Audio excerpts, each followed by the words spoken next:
तो फिर इस्कॉन के ऊपर काफी आरोप लगने लगे और एट द एंड सारे आरोप विफल ही रहे, बट ऐसे करके मिसकंसेप्शन भी स्टार्ट हो गया था। तो आज आप सोसाइटी में दो चीजें देखते होंगे, एक जो इस्कॉन को बहुत अप्रिशिएट कर रहे हैं और एक कहेंगे यार ये कुछ गड़बड़ संस्था है, ये क्रिश्चियंस या विदेशी एजेंडा है, ये फलाना ढुमकाना। कि आप पे ना मनी लॉन्ड्रिंग तक के मतलब इस्कॉन पे भी इल्जाम लगे हुए हैं, आपने सुना है ये? एक तो कोई भी व्यक्ति शास्त्रों के आधार पे भक्ति नहीं करता। अगर कर रहा होता ना तो शिव जी के नाम पे गांजा नहीं चल रहा होता, माँ दुर्गा के नाम पे जो डांडिया होता है जिसमें लौंडियाबाजी से ज्यादा कुछ नहीं होता, विद ऑल ड्यू रिस्पेक्ट माँ, अब डांडिया सिर्फ और सिर्फ कपल डांस बन के रह गया है, उसमें भक्ति जैसी कोई चीज नहीं है। हनुमान जी ने राम जी का सबसे ज्यादा नाम किया, राम जय जय राम हर्षिल कर रहे हैं, राम जी के लिए किया ताकि राम जी की ग्लोरी स्थापित हो। लंका जला के आ गए और बोल दिया कि मैं तो छोटा सा वानर हूँ, जब राम आएंगे तो तेरा क्या होगा। एक तरफ है आचार्य प्रशांत जी जो कि भगवत गीता की टीचिंग्स वो भी दे रहे हैं दुनिया को अपनी यूट्यूब चैनल के माध्यम से, और एक तरफ आप लोग दे रहे हैं भगवत गीता की टीचिंग्स। तो पहले ये बताइए कि वो जो कर रहे हैं उससे आप कितना एग्री करते हैं? आपको लगता है वो सही तरीके से भगवत गीता की टीचिंग्स को स्प्रेड कर रहे हैं? पर भगवान ने ये थर्ड चैप्टर के बाद भी और भी चैप्टर इसी को लेके बोले गए, ड्यूटी करना है पर ज्ञान भी तो होना चाहिए कि क्या कर रहे हो। ऐसे तो टेररिस्ट भी ड्यूटी कर रहा है, जेब कतरा भी ड्यूटी कर रहा है, कौन नहीं कर रहा, सब कर रहे हैं, पर नॉलेज होना जरूरी है। तो ज्ञान योग दिया कि ज्ञान क्या है, लोग कहते हैं भक्ति योग क्या है, मतलब मुझे समझ में आ गया कि मेरा रिश्ता मेरे भगवान से है, मुझे लड़ना है उसके साथ, मुझे खेलना है उसके साथ, मुझे खाना उसके साथ है, मुझे नहीं चाहिए फालतू की निब्बा निब्बी वाला प्यार, मेरे से नहीं झेला जा रहा, मुझे नहीं बनना बिलियनियर, हो गया।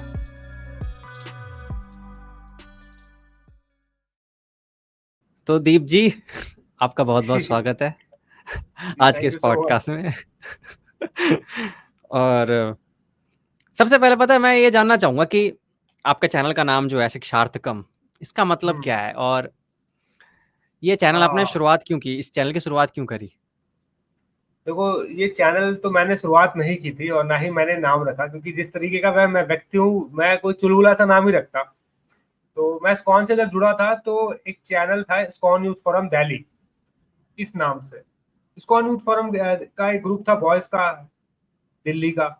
तो उसमें हम लोग पढ़ते थे भगवत गीता, भगवत गीता के कोर्स होते थे यूथ फोरम में, यूथ एक्टिव स्पिरिचुअल एक्टिविटीज, तो मैं भी जुड़ा था। तो बहुत सारे तरह तरह के बॉयज थे, तो मैं उसमें ड्रामा करना पसंद करता था। तो ड्रामा टीम में मुझे भी था और मेरा अदर्स पार्टनर भी ड्रामा वाले थे। तो हम लोगों ने को बोला गया कि क्यों ना आप यंग बॉयज हो, उस टाइम 20s के आसपास रहे होंगे हम, 21-22 साल के, तो आप यंग लड़के हो, ड्रामा भी करते हो, आप लोग चैनल बनाओ और हम लोग इस्कॉन के लिए शॉर्ट फिल्म्स बनाइए।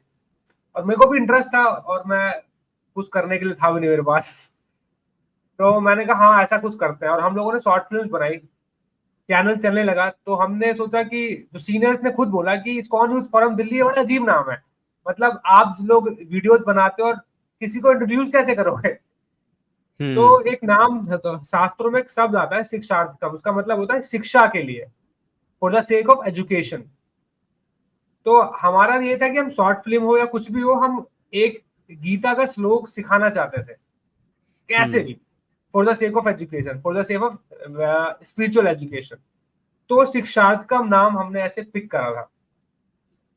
और मैंने नहीं कह रहा, एक मंक है हिज ग्रेस आश्रय कृष्ण प्रभु जी, इस्कॉन के काफी यूथ प्रीचर है, बहुत बड़े यूथ प्रीचर है, हम लोग भी उनसे कनेक्टेड हुए थे। तो उन्होंने एक्चुअली ये नाम दिया था। मैं तो कहता हरे कृष्णा बॉयज रख लें क्या ब्रो, देसी बॉयज से इंस्पायर होके। हाँ, रिजेक्ट हुआ होगा, आपने आइडिया दिया तो होगा, फिर वहाँ रिजेक्ट हो गया होगा नहीं, आइडिया। मेरे अंदर ना इतना करेज नहीं था कि उनके मुंह पे बोल पाता। मैंने सोचा था कि अच्छा। ठीक है अब इनको कैसे बोलूं, छोटा सा तो हूं मैं। और मैंने कहा हम्म अपने को यार सेवा करने का मौका मिल रहा है और जो मैं करना चाहता हूँ वो बहुत प्योरीफाई मैनर में मिल रही है, तो इससे ज्यादा दिमाग क्यों लगाए, प्रोड्यूस वो करेंगे, पैसा वो लगाएंगे, मैं क्यों दिमाग हम्म लगाऊं ज्यादा। तो मैंने ज्यादा मतलब मैं बोलना चाहता था कि हरे कृष्णा बॉयज कर लेते हैं, क्योंकि 3 लड़के हैं 4 लड़के हैं हम लोग, और हम ही लोग दिखते हैं शॉर्ट फिल्म में, तो हमारे ना मतलब बॉयज का जैसा कुछ होना चाहिए।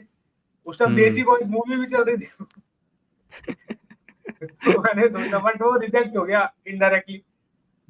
लेकिन अच्छा नाम है यार, तो हाँ, खूबसूरत शिक्षार्थ नाम का है वैसे बहुत। नाम बहुत प्योर है कि शिक्षा के लिए। हम्म और जो इंट्रो आता है ना आपका, वो शिक्षार्थकम बोलता है जो पीछे से एक छोटा सा आता है, हाँ, एक जब भी आपकी वो वीडियो मूवी चलती है, वो पता है बड़ा प्यारा इसकी भी लगता है। वो बड़ा अजीब सा बना था।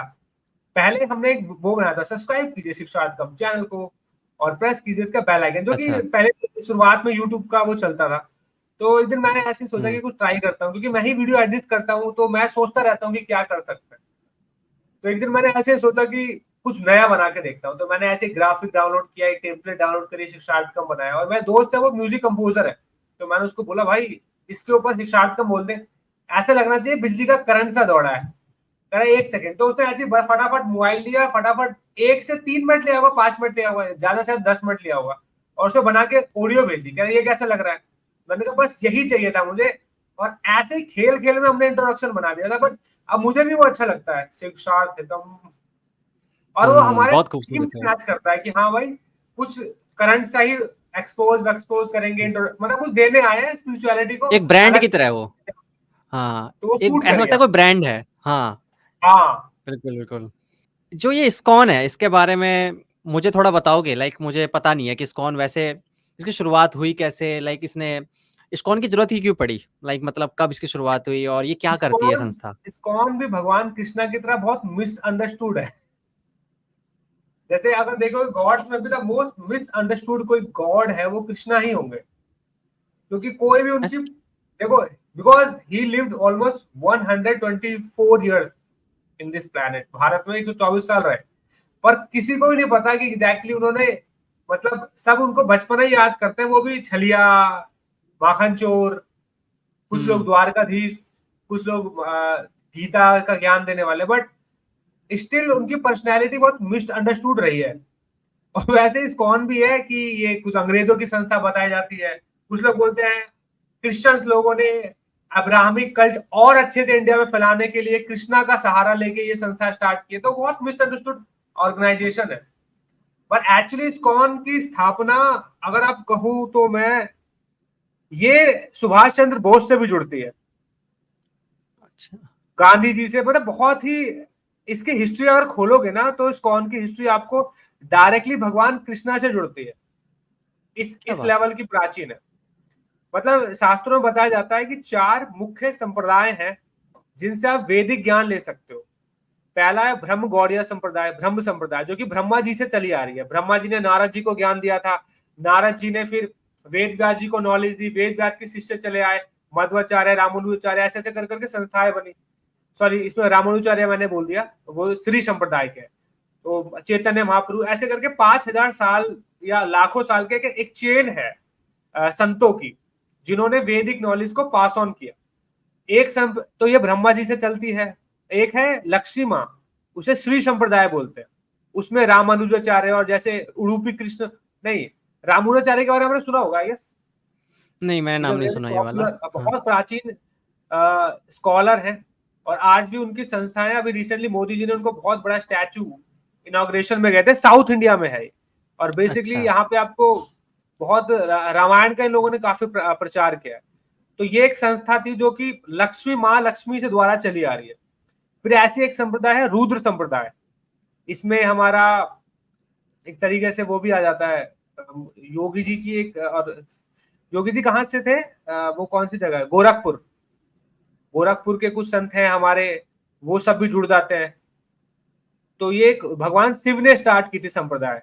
और एक है चार कुमार, ब्रह्मा जी के बेटे हैं चार कुमार, उनके द्वारा भी एक संस्था स्थापित की थी, चार कुमार संप्रदाय।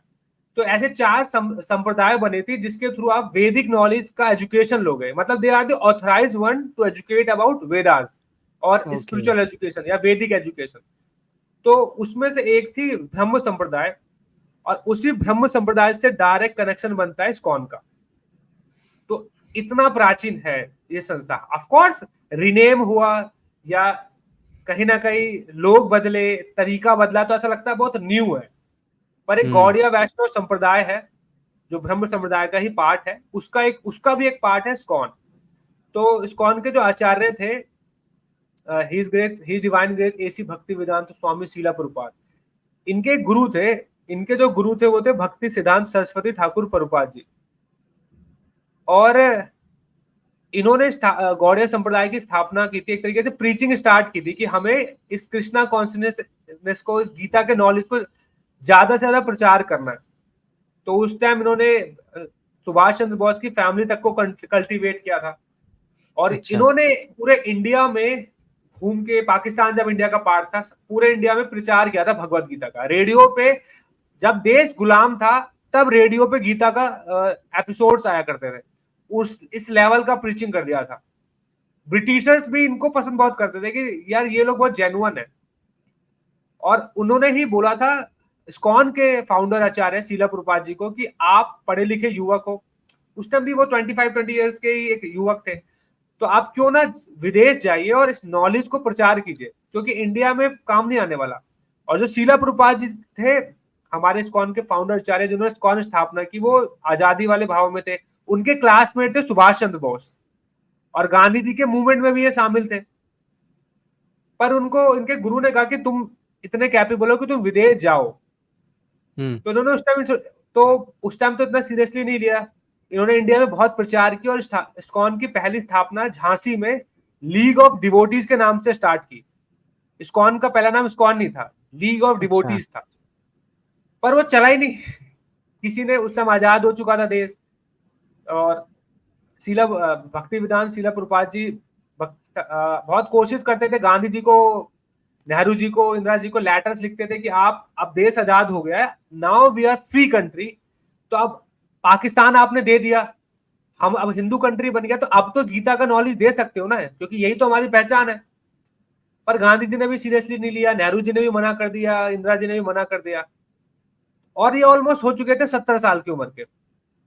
अब जाहिर सी बात है कि इस एज में he is trying, he is giving his best, India में बहुत कोशिश कर रहे थे, बट किसी ने गीता के नॉलेज को एक्सेप्ट नहीं किया। सबने ये कहा कि अब हम आजाद हो गए हैं, अब दुनिया साइंस पर चल रही है, दुनिया अब बहुत आगे जा रही है, टेक्नोलॉजी बढ़ रही है, अब क्यों हमें पुराने जैसा बने रहना।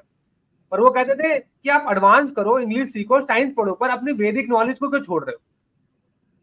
पर किसी ने सीरियसली लिया, तो वो 40 रुपए लेके अमेरिका गए। उस टाइम अमेरिका में 40 रुपए की कीमत थी एक कप ऑफ कॉफी। और उनके पास भगवत गीता थी, भागवतम थी, भागवतम पुराण। और बस वो लेके चले गए। रास्ते में 2 बार हार्ट अटैक आया, जब जहाज, पानी वाले जहाज से गए थे, किसी ने स्पॉन्सर कर दिया था, क्योंकि अब कैसे टिकट खरीदते। और जैसे तैसे 2 बार हार्ट अटैक आए, पर स्टिल उनका मनोबल बहुत स्ट्रांग था, भगवान की भी बहुत कृपा थी। और वो अमेरिका गए। अमेरिका में उन्होंने फिर कीर्तन कर रहे थे सड़क पर, हरे कृष्णा जो इस्कॉन वाले करते हैं, आपने सुने होंगे। तो वो बट बैठ के कीर्तन कर रहे थे, और काफी सारे लोग को अच्छा लगा, और वो वहां पे आके नाचने लग गए।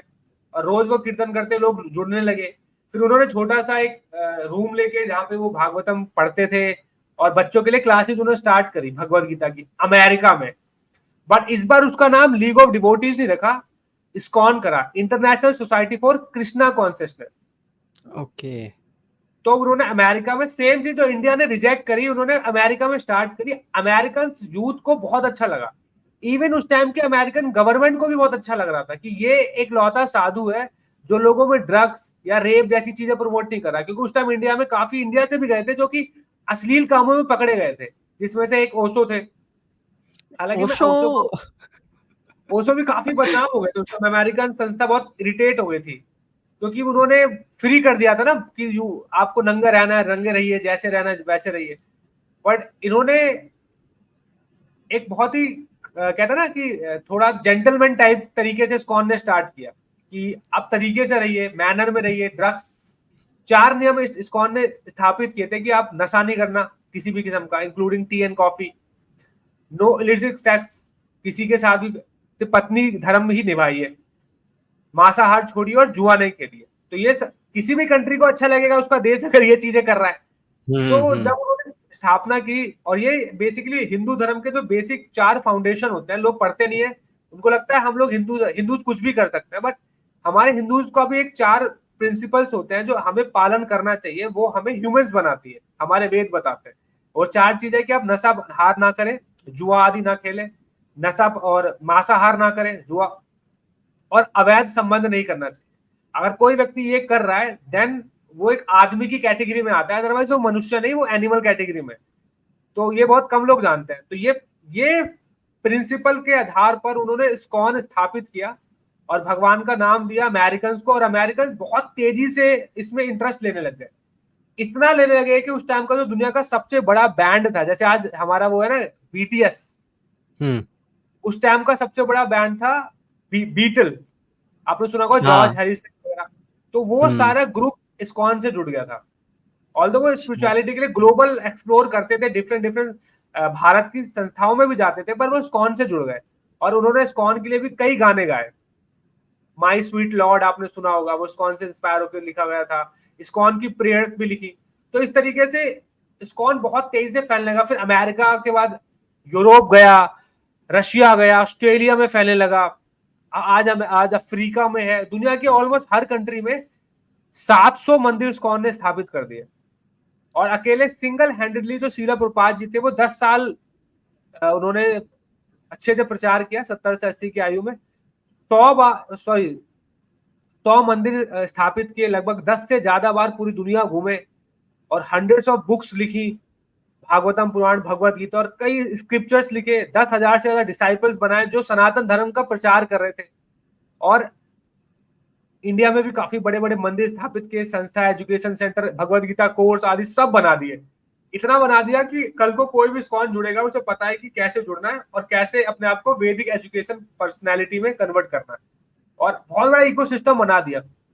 उनके जाने के बाद जब इंडिया में वापस कौन आने लगा, फैलने लगा, तो कई लोगों को ये लगने लगा कि हम लोग अभी अभी आजाद हुए हैं, क्या पता ये क्रिश्चियन लोगों का एजेंडा हो, क्योंकि ये लोग अमेरिकन हैं। जब उनको लगता था गोरे लोग हैं, ये तो कन्वर्ट करने आए होंगे, हरे कृष्णा कर रहे हैं। तो फिर इस्कॉन के ऊपर काफी आरोप लगने लगे। एट द एंड सारे आरोप विफल ही रहे, बट ऐसे करके मिसकंसेप्शन भी स्टार्ट हो गया था। तो आज आप सोसाइटी में दो चीजें देखते होंगे, एक जो इस्कॉन को बहुत अप्रिशिएट कर रहे हैं और एक कहेंगे यार ये कुछ गड़बड़ संस्था है, ये क्रिश्चियंस या विदेशी एजेंडा है, ये फलाना ढुमकाना। तो हम लोग यही कोशिश करते हैं कि इस मिसकंसेप्शन को दूर करें और इस स्पिरिचुअलिटी और गीता के मैसेज है इसको समझे। कई बार होता ना कि मिसकंसेप्शन के चक्कर में अच्छी अच्छी चीजें ले ही नहीं रहे लोग। ये बेसिकली इस्कॉन की समरी। मैं ना एक अपने दोस्त से बात कर रहा था और उसको मैंने बताया आज ऐसे मेरा पॉडकास्ट है, एक शिक्षार्थकम करके एक चैनल है और इस्कॉन से जुड़े हुए हैं वो। तो उसने बताया, पूछा कि एक बार उनसे ये पूछना कि आप पे ना मनी लॉन्ड्रिंग तक के मतलब इस्कॉन पे भी इल्जाम लगे हुए हैं, आपने सुना है ये? ये किसके ऊपर नहीं लगते, किसके ऊपर नहीं है। आप एक डोनेशन बेस्ड संस्था हो ना, तो ये तो डाउट सबको ही जाएगा कि यार इतना पैसा आ रहा है, तो भाई लोग तो बोलेंगे कि मैंने डोनेट किया था but I was not satisfied, मैंने कहा था इधर लगाइए। बट आपको इंटरेस्टिंग बात बता दूं, इस्कॉन उन संस्थाओं में से एक है जो अपने डोनेशन का हर हिसाब गवर्नमेंट को रिटर्न देती है।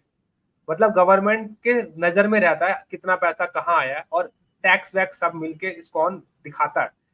तो लॉन्ड्रिंग के हो सकता है मिसकंसेप्शन हो, बट कभी ऐसा हुआ नहीं है कि प्रूव हो पाया। हाँ, क्योंकि लोग देखो, लोगों को काम है, लोग तो ये भी कहते, एक किसी ने ये तक बोल दिया था, एक वीडियो बना दी थी कि किसी की लड़की किडनैप कर ली। तो मैंने वो वीडियो पता करी, बाद में पता चला कि अरे नहीं, दो कपल थे वो लोग, उन्होंने शादी कर ली। उनको लग रहा था कि इस्कॉन से जुड़े हुए, तो इस्कॉन ने लड़की चुरा ली। अब इसका क्या आंसर थे, मतलब कई बार मुझे भी समझ में नहीं आता कि ये क्या था। बट मनी लॉन्ड्रिंग का ऐसा कोई आरोप नहीं लगा इस्कॉन के ऊपर। हाँ, मिसकंसेप्शन रहते हैं, पर उसका क्या ही करोगे, वो तो बात करके सॉल्व होता है ना, कि अगर आपको लगता है तो बात कर लो आके। यही बोल सकता हूँ मैं। और बिकॉज दूसरा हमारा मैंने कुछ इस्कॉन का ये रूल है कि हम सारा पैसा A to Z गवर्नमेंट के नजर में ही डोनेट करते हैं और रखते हैं। कहाँ इस साल कितना खर्च हुआ, कितना जन्माष्टमी में खर्च हुआ, कैसे खर्च हुआ, किन किन सेवाओं में खर्च हुआ, सबका हिसाब टैक्स डिपार्टमेंट को, गवर्नमेंट को, सबको जाता है। और यही रीजन है कि जितने भी गवर्नमेंट ऑफिसर्स हैं, जितने भी बड़े बड़े हो, वो इस्कॉन से किसी को पर्सनली कोई बैर नहीं रहा। चाहे वो आर्मी ऑफिसर हो या जो भी, मतलब जो अवेयर व्यक्ति है, आप देखोगे वो इस्कॉन को लेके कभी भी नेगेटिव नहीं बोलता। क्योंकि वो खुद उनके, क्योंकि उन्हीं की नजर में सब हो रहा है ना। हाँ, जो व्हाट्सएप से है, यूट्यूब वीडियोस पे देखो, यूट्यूब पे कोई भी कुछ भी बोल सकता है, व्हाट्सएप पे कुछ भी सर्कुलेट हो सकता है। तो उन मैसेजेस का कुछ नहीं कर सकते। मेरे को भी अगर मैसेज आता है 84 लाख करोड़ हर साल इस्कॉन अमेरिका भेजता है, जितना कोका कोला नहीं कमाता उससे ज्यादा इस्कॉन भेज देता है। अब इसका मैं क्या जवाब दूं आपको। दूसरी पता है क्या क्रिटिसिज्म आती है एक, और ये पता है किसकी तरफ से आती है, मोस्टली हिंदू लोग ही बनाते हैं। वो आपसे एक अफवाह रहते हैं कि पता नहीं मिसकंसेप्शन है, हो सकता है कि आप कृष्णा को सुप्रीम गॉड मानते हो, और सुप्रीम गॉड मानते हो तो उनको ये लगता है कि जो बाकी गॉड है वो इन्फीरियर है एक तरीके से, कुछ शिवा के भक्त होते हैं, कुछ हनुमान जी के भक्त होते हैं, तो वो कहते हैं तुम कृष्णा को सुप्रीम गॉड बोल देते हो और तो बाकी भगवानों की वैल्यू नहीं करते हो, तो उनको ठेस पहुंचती है उनकी भावनाओं को। इस ये भी देखा जाए तो बड़ा अजीब है ना कि मतलब हम कृष्णा को सुप्रीम पर्सनैलिटी ऑफ गॉड नहीं कह रहे भगवत गीता कह रही है। भगवत गीता में कृष्ण ने जब विराट रूप दिखाया तो कृष्ण ने क्या बोला, ये सारे विष्णु मेरे अंदर, सारे रुद्र मेरे अंदर, ब्रह्मा मेरे अंदर, अग्नि मेरे अंदर, सिंह में रूप में हूं, पानी में स्वाद में हूं, धूप में हूं, छाव में हूं, लाखों सूर्य की चमक में हूं, चंद्रा की रोशनी में हूं, मतलब सब कुछ मैं ही हूं। और हे अर्जुन, जो बुद्धिमान व्यक्ति होता है वो मुझे समझ जाता है। भगवत गीता के स्टेटमेंट्स है, तो हम तो भगवत गीता के आधार पे बोल रहे हैं। और मैं ही नहीं बोल रहा, आप हिस्ट्री पढ़ लो, हिस्ट्री में जितने भी ग्रेट सेजेस आए हैं सबने ये एक्सेप्ट किया है। आप पद्म पुराण का स्टेटमेंट देख लो, भागवतम पुराण का स्टेटमेंट देख लो। तो हम इस्कॉन जो भगवान कृष्णा को मानता है वो वेद और शास्त्रों के आधार पे पूछता है। प्रॉब्लम ये है कि इस्कॉन ने कभी, या इस्कॉन के कोई डिवोटी आपको कभी ये नहीं बोलेंगे कि शिवजी वाले शिवजी को सुप्रीम बोलते ही तो गलत कर रहे हैं, हम इसका निरादर कर रहे हैं, या फिर आप केदारनाथ में शिव कृष्णा जी की फोटो लगा के पूजा क्यों नहीं कर रहे। ये देखा जाए नॉनसेंस है ना। आपको एक इंटरेस्टिंग फैक्ट बताता हूँ, ये बहुत बड़ा, ये हिंदूज में बहुत बड़ा ये कहते हैं ना, अपने वैदिक शिक्षा से दूर होने के वजह से जो मिसकंसेप्शन फैला है। एक तो कोई भी व्यक्ति शास्त्रों के आधार पे भक्ति नहीं करता। अगर कर रहा होता ना तो शिव जी के नाम पे गांजा नहीं चल रहा होता, माँ दुर्गा के नाम पे जो डांडिया होता है जिसमें लौंडियाबाजी से ज्यादा कुछ नहीं होता, विद ऑल ड्यू रिस्पेक्ट, माँ अब डांडिया सिर्फ और सिर्फ कपल डांस बन के रह गया है, उसमें भक्ति जैसी कोई चीज नहीं है। गणपति जी के नाम पे तुम हड़ता करते हो, चीख चीख चिल्ला रहे हो। मैंने लिटरली अपनी आंखों से देखा, माँ सरस्वती की मूर्ति के सामने सरस्वती पूजा करके लोग जा रहे हैं। मतलब मैं बोल नहीं सकता, इतनी चीप हरकत देखी है मैंने। शिव जी की एक्टिंग कर रहे हैं, रैली नहीं कर रही है, लड़का लड़की किसिंग कर रहे हैं, और फिर बाद में शिव जी की विग पहन के आकर डांस कर रहे हैं। कितनों को पकड़ा है मैंने, गालियां दी है। तो ऐसे लोग बहुत हैं, और इन लोगों को और ये लोग बड़ी बड़ी स्टेटमेंट देते हैं कि तुम शिव जी, तुम इस्कॉन वाले ऐसा क्यों कर रहे हो। हमारे सनातन धर्म में ना संप्रदायों का कॉन्सेप्ट है। संप्रदाय जैसे कि एक इस पुराण के आधार पर एक संप्रदाय बनी और उसने शिक्षा देना स्टार्ट करी। तो कोई संप्रदाय है जो शिव जी को पूजती है ना कहीं, जैसे कि अब देखो, जैसे अगर आप जाओगे सदगुरु जी को, मैंने तो नहीं बोला कि आपने शिव जी की मूर्ति क्यों बनाई, कृष्णा की क्यों नहीं बनाई। बंगाल में जाओगे तो माँ दुर्गा सुप्रीम पर्सनैलिटी है, उनके सामने बाकी सब छोटे हैं, बाकी सब दुर्गा से निकलते हैं। आप कैलाश की तरफ जाओगे तो शिव के अलावा कुछ नहीं है, अघोरी ज्यादातर सब शिव को पूछते हैं। वाराणसी में जाओगे तो उनके आधार पे शिव से आता है सब कुछ। कुछ लोग ये भी बोलते हैं, जैसे कि कई आर्य समाज के संस्था के लोग हैं जो कहते हैं निर्गुण है भगवान, उस निर्गुण से सारे गुण आते हैं। तो पर आपने कभी और लोगों को ये सुनते नहीं देखा होगा कि यार ये निर्गुण कैसे हो गया, शिव जी से आता है ना सब कुछ, तो दुर्गा से आता है सब कुछ। पर इस्कॉन के ऊपर आरोप दो वजह से लगाए जाते हैं। पहला रीजन है कि बहुत तेजी से स्प्रेड हो रहा है, ये लोग प्रीचिंग करते हैं तो पब्लिक एरिया में जाकर लोगों से डिबेट करते हैं, शास्त्रार्थ करते हैं, भगवत गीता पे बातचीत करते हैं, इसलिए नजर में आते हैं। दूसरा है कि एक तो कहता है मेरा जिसके प्रति लगाव है उसका मंत्र जाप क्यों नहीं कर रहे आप, तो मैं हर्ट हो रहा हूं। मैंने इस्कॉन के 2 मंदिर आपको मैं भेजता हूँ। चांदनी चौक में हमारा इस्कॉन है, इस्कॉन चांदनी चौक छिपीवाला इस्कॉन नाम से फेमस है। उधर जाओगे आपको दिखेगा कृष्णा जी, राम जी है, हमारा मंदिर है, और उसी मंदिर में शिव जी भी हैं। तो शिव जी की पूजा करते हैं, शिव जी के शिवलिंग के टेक केयर करते हैं। बंगाल में जाओगे, एक है इस्कॉन राजापुर मायापुर में, बहुत बहुत प्राचीन जगन्नाथ जी के मंदिर है, कहते हैं सतयुग के समय के। जो जगन्नाथपुरी में जगन्नाथ जी है उससे भी प्राचीन है वो मंदिर, तो यू कैन से एंशिएंट है। वहां पर बहुत पुराना भगवान शिव का शिवलिंग है, आज भी इस्कॉन ही टेक केयर करता है। तो सवाल यह है कि लोगों को प्रॉब्लम यह है कि जैसे मैं चाहता हूं तुम उस हिसाब से शिव जी को या उस हिसाब से क्यों नहीं पूज रहे। तो सवाल है कि हम गौड़िया वैष्णव संप्रदाय है, हमारे संप्रदाय का एक पर्टिकुलर रूल है हम कृष्णा को सेंटर में, राधा रानी को सेंटर में रख के अपनी वर्शिप करते हैं। ऐसे आप, ऐसे तो फिर जो रामभद्र चाह रहे हैं वो राम को सेंटर में रख के वर्शिप करते हैं। वर्शिप हम सबको करते हैं, पर हमारे संप्रदाय के जो मुख्य डीटी है, मुख्य भगवान है, वो है कृष्णा राधा। जैसे हम देखते हैं महाराष्ट्र में जो मुख्य भगवान है वो है गणपति। वहां पे गणपति को लेके बहुत क्रेज है, सबसे ऊपर मानते हैं वो। आप चले जाओगे, अभी नवरात्रि चल रहा है बंगाल में, आप देखो सब लोग, चाहे जितना नास्तिक हो सो को लो, दुर्गा पूजा के समय सब लोग दुर्गा माँ के लिए बहुत सेंसिटिव होते हैं, उनके लिए वहां पे वो सेंटर, मुख्य मुख्य डीटी वो है। तो ऐसे संप्रदायों का कॉन्सेप्ट होता है हमारे इसमें हिंदुइज्म में, जहाँ पे हर संप्रदाय के एक मुख्य डीटी होता है, मुख्य भगवान होता है, जिनको वो वर्शिप करके अपने संप्रदाय को आगे लेके चलते हैं और सनातन को समझते हैं। तो इस्कॉन एक गौड़िया वैष्णव संप्रदाय है जिनके मुख्य डीटी, मुख्य भगवान राधा कृष्णा जी है। तो उनको सेंटर में रख के आगे बढ़ता है।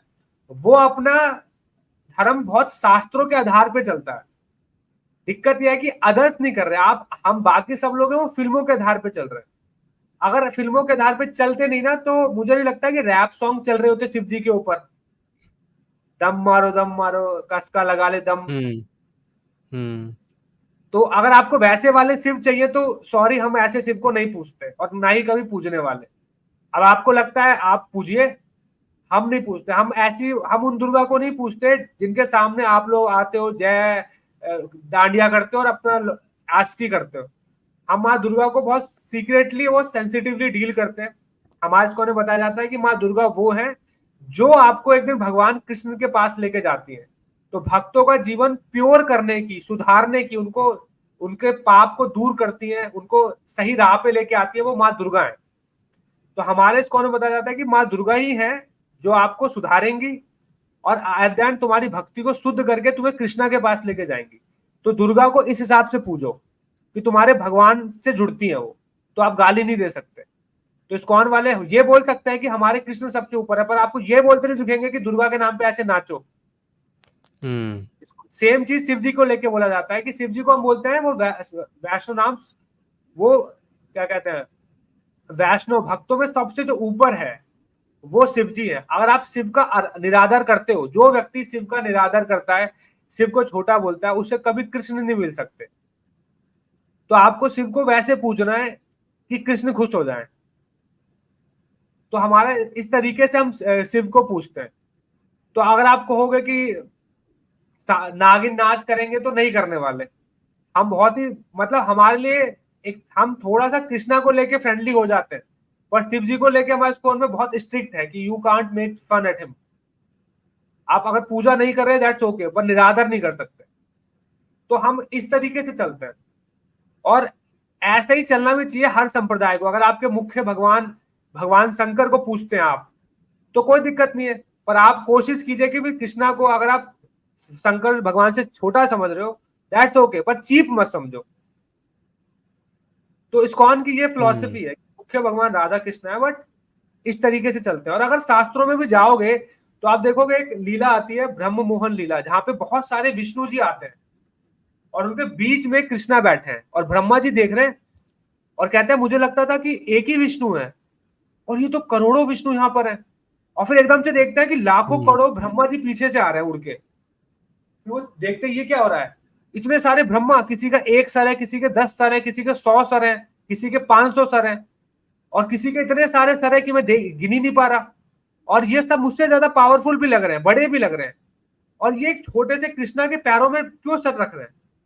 फिर देखते देखते वो नोटिस करते हैं कि सारे विष्णु कृष्ण में आ गए, और तब उनको रियलाइज होता है कि अच्छा ये ही वो भगवान है जो कभी कभार रूप दिखाते हैं अपना। शास्त्रों में बताया जाता है कि ब्रह्मा जी का जो एक दिन है वो कई ट्रिलियन ह्यूमन ईयर्स के बराबर है, बिलियन भी सुना नहीं। मैंने। और ऐसे ट्रिलियन ईयर्स में एक बार 120 साल के लिए कृष्ण आते हैं, बस एक बार। बाकी विष्णु जी रहते हैं, अदर्स रूप रहते हैं। तो इसलिए ब्रह्मा जी भी भूल जाते हैं कि ओ कि ये वो सोर्स है जिससे सारी रिसोर्सेज आ रहे हैं। आप देखोगे जब कृष्ण जन्म लेते हैं तो भगवान शंकर जब प्रार्थना, अपनी तपस्या तोड़ के दर्शन करने भागते हैं, आपने सुना होगा उसको, कृष्ण बाल लीला में वो कहते हैं माँ यशोदा से कि तुम्हें नहीं पता पर इस बच्चे के जो दर्शन है ना वो मेरे लिए भी बहुत दुर्लभ है।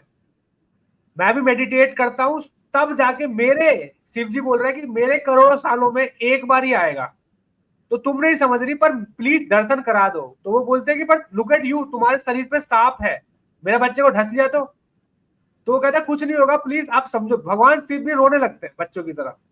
तो फिर वो, और वहां पे कृष्णा भी रोने लगते हैं।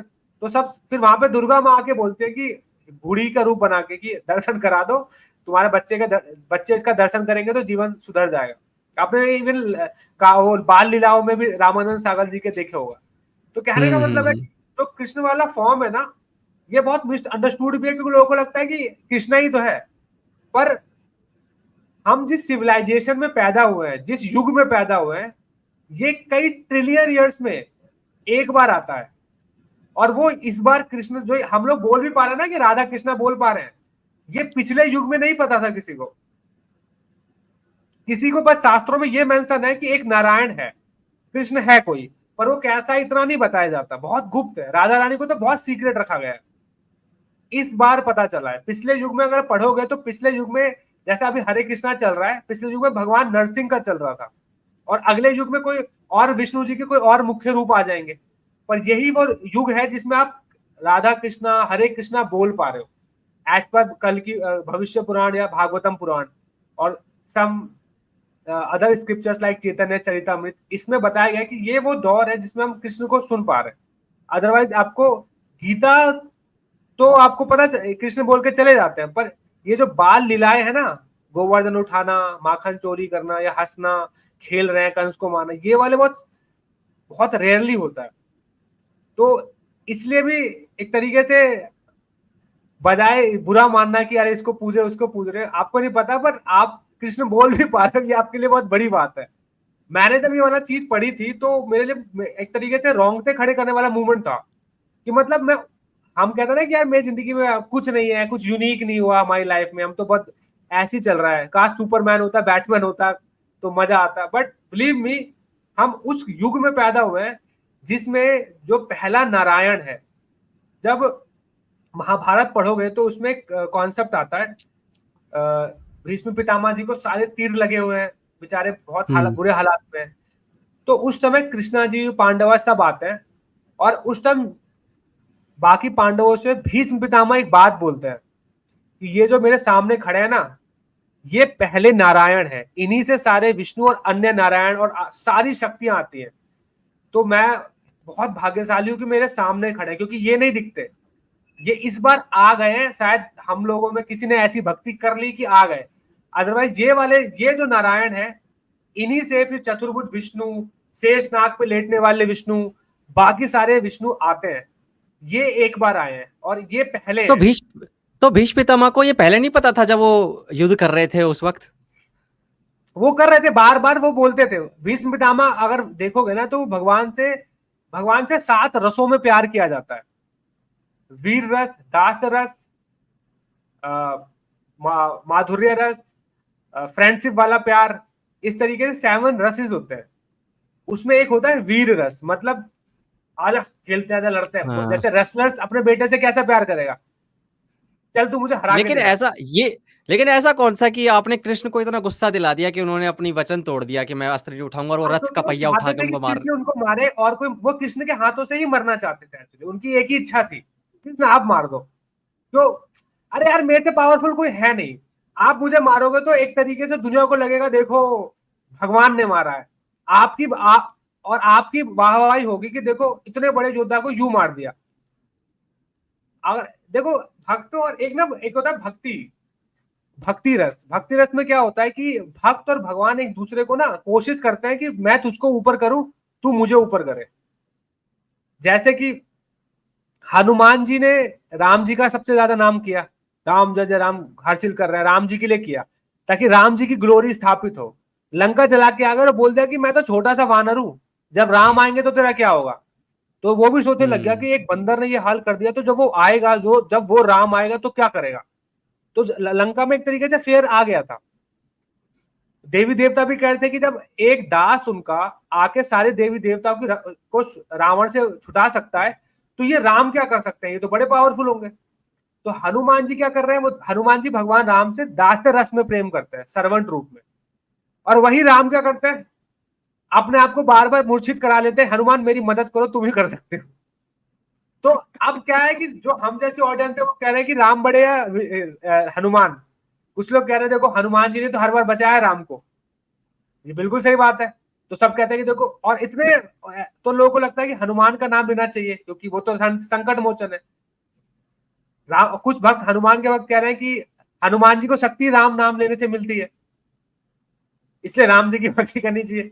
तो जो भगवान, इसे एक्चुअली एक भक्ति के स्टेज होते हैं, ये दास्य रस का प्रेम रस हम्म होता है। तो वैसे ही भीष्म पितामह और कृष्णा का भी था, वो था वीर रस में। आजा, हम्म कौन दिखाते हैं।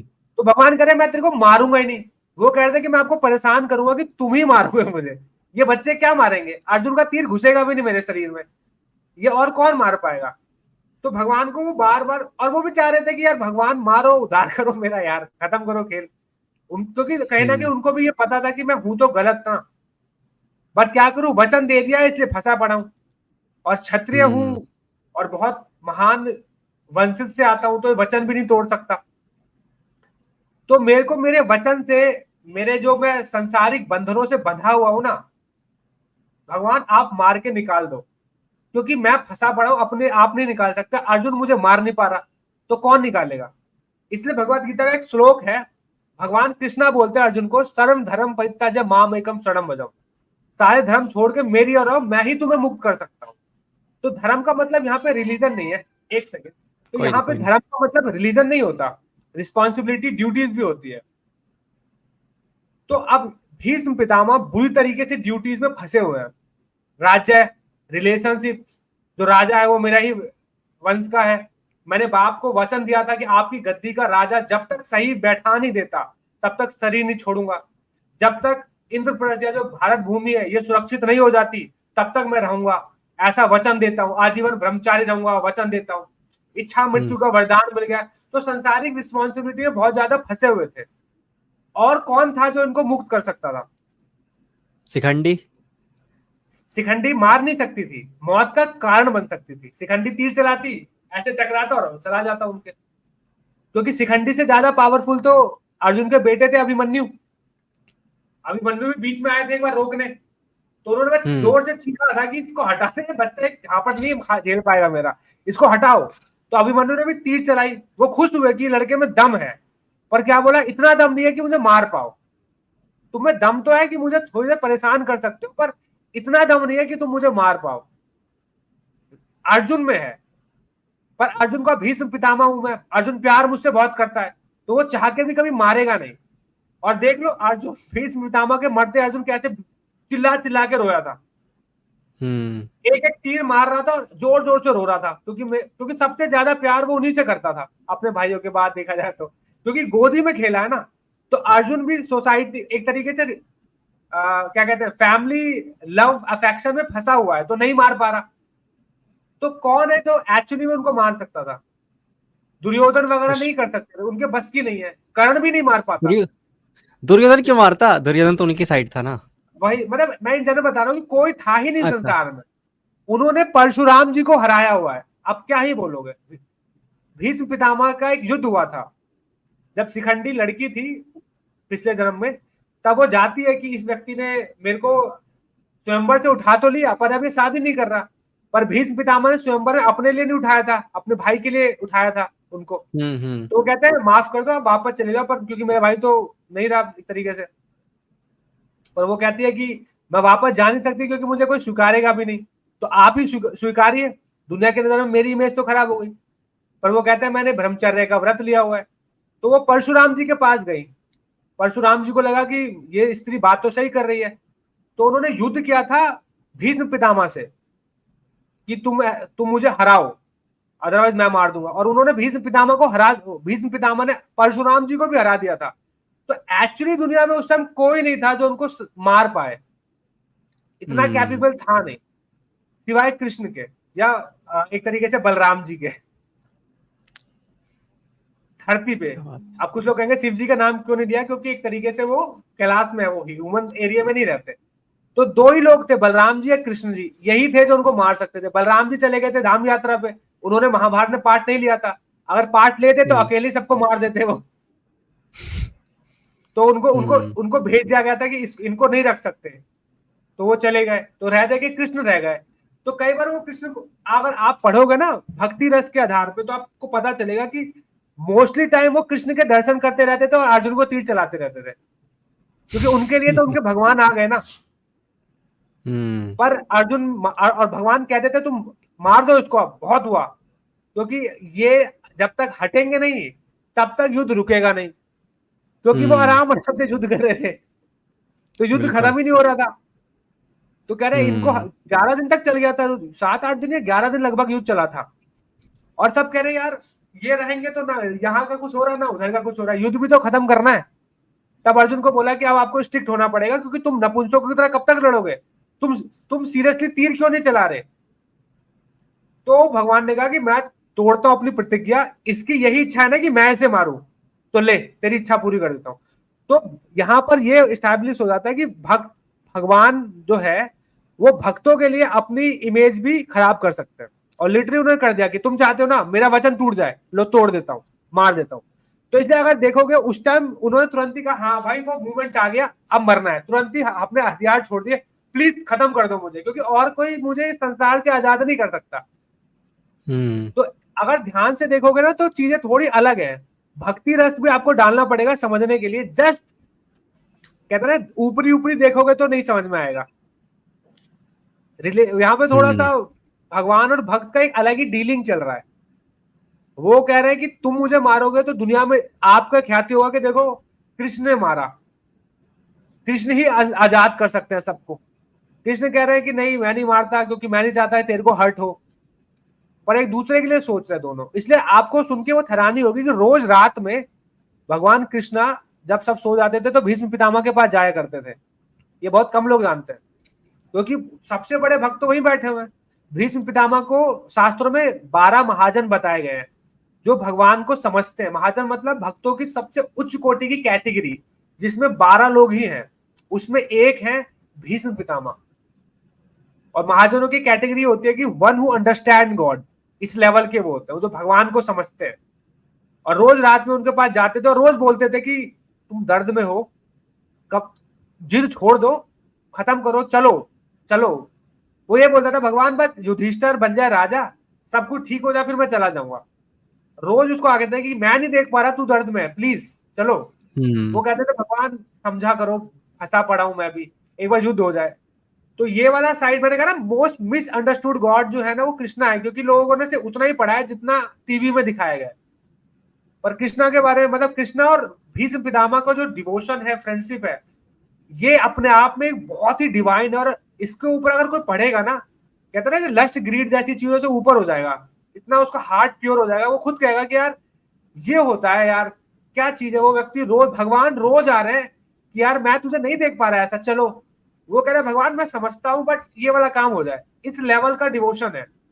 किसके पास भगवान रोज मिलने आ रहे हैं, पर ये साइड लोगों को पता नहीं है, इसलिए लोग बस वॉर वॉर सोचते रहते हैं। पर वो वॉर से भी, वॉर तो दुनिया के लिए है, भक्तों, भक्ति रस में जो होता है ना उनके लिए महाभारत फ्लेवर से भरा हुआ एक बुक है, जिसमें हर किस्म का रिलेशनशिप भगवान के साथ एक्सप्लोर किया गया है। और आप भी सोच पाते हो कि हाँ इस तरीके से मुझे भगवान को अप्रोच करना है। अब मैं थोड़ा कंट्रोवर्शियल क्वेश्चन पूछूंगा। एक्चुअली मैं हमारी कॉल पे बात भी हुई थी कि एक तरफ है आचार्य प्रशांत जी जो कि भगवत गीता की टीचिंग्स वो भी दे रहे हैं दुनिया को अपनी यूट्यूब चैनल के माध्यम से, कॉलेज वगैरह में जाकर, और एक तरफ आप लोग दे रहे हैं भगवत गीता की टीचिंग्स। तो पहले ये बताइए कि वो जो कर रहे हैं उससे आप कितना एग्री करते हैं? आपको लगता है वो सही तरीके से भगवत गीता की टीचिंग्स को स्प्रेड कर रहे हैं? पर्सनली स्पीकिंग मुझे ऐसा उनसे कोई प्रॉब्लम नहीं है। वो बेसिकली भगवत गीता से भी ज्यादा वो उपनिषद पे आई गेस बात करते हैं। उनका भी अच्छा तरीका, देखो सनातन धर्म जो है ना वो बहुत ही बड़ा सब्जेक्ट है। इस्कॉन जैसे वो भक्ति रस एक्सप्लोर करता है, वैसे ही कई रस हैं, कई वेज हैं। जैसे कुछ संप्रदाय हैं जो सिर्फ योग पे, यज्ञ पे बात करती है, पर वो भी सनातनी है, राइट। कुछ संस्थाएं हैं जो एक तरीके से मुख्य मूर्ति पूजा पे फोकस करती है, वो भी सनातन में आती है। कुछ संप्रदाय हैं जो सिर्फ मंत्रों पे फोकस करती है। तो ऐसे ही देखा जाए, जो आचार्य प्रशांत है वो ज्यादा नॉलेज बेस्ड चीजें रखना चाहते हैं।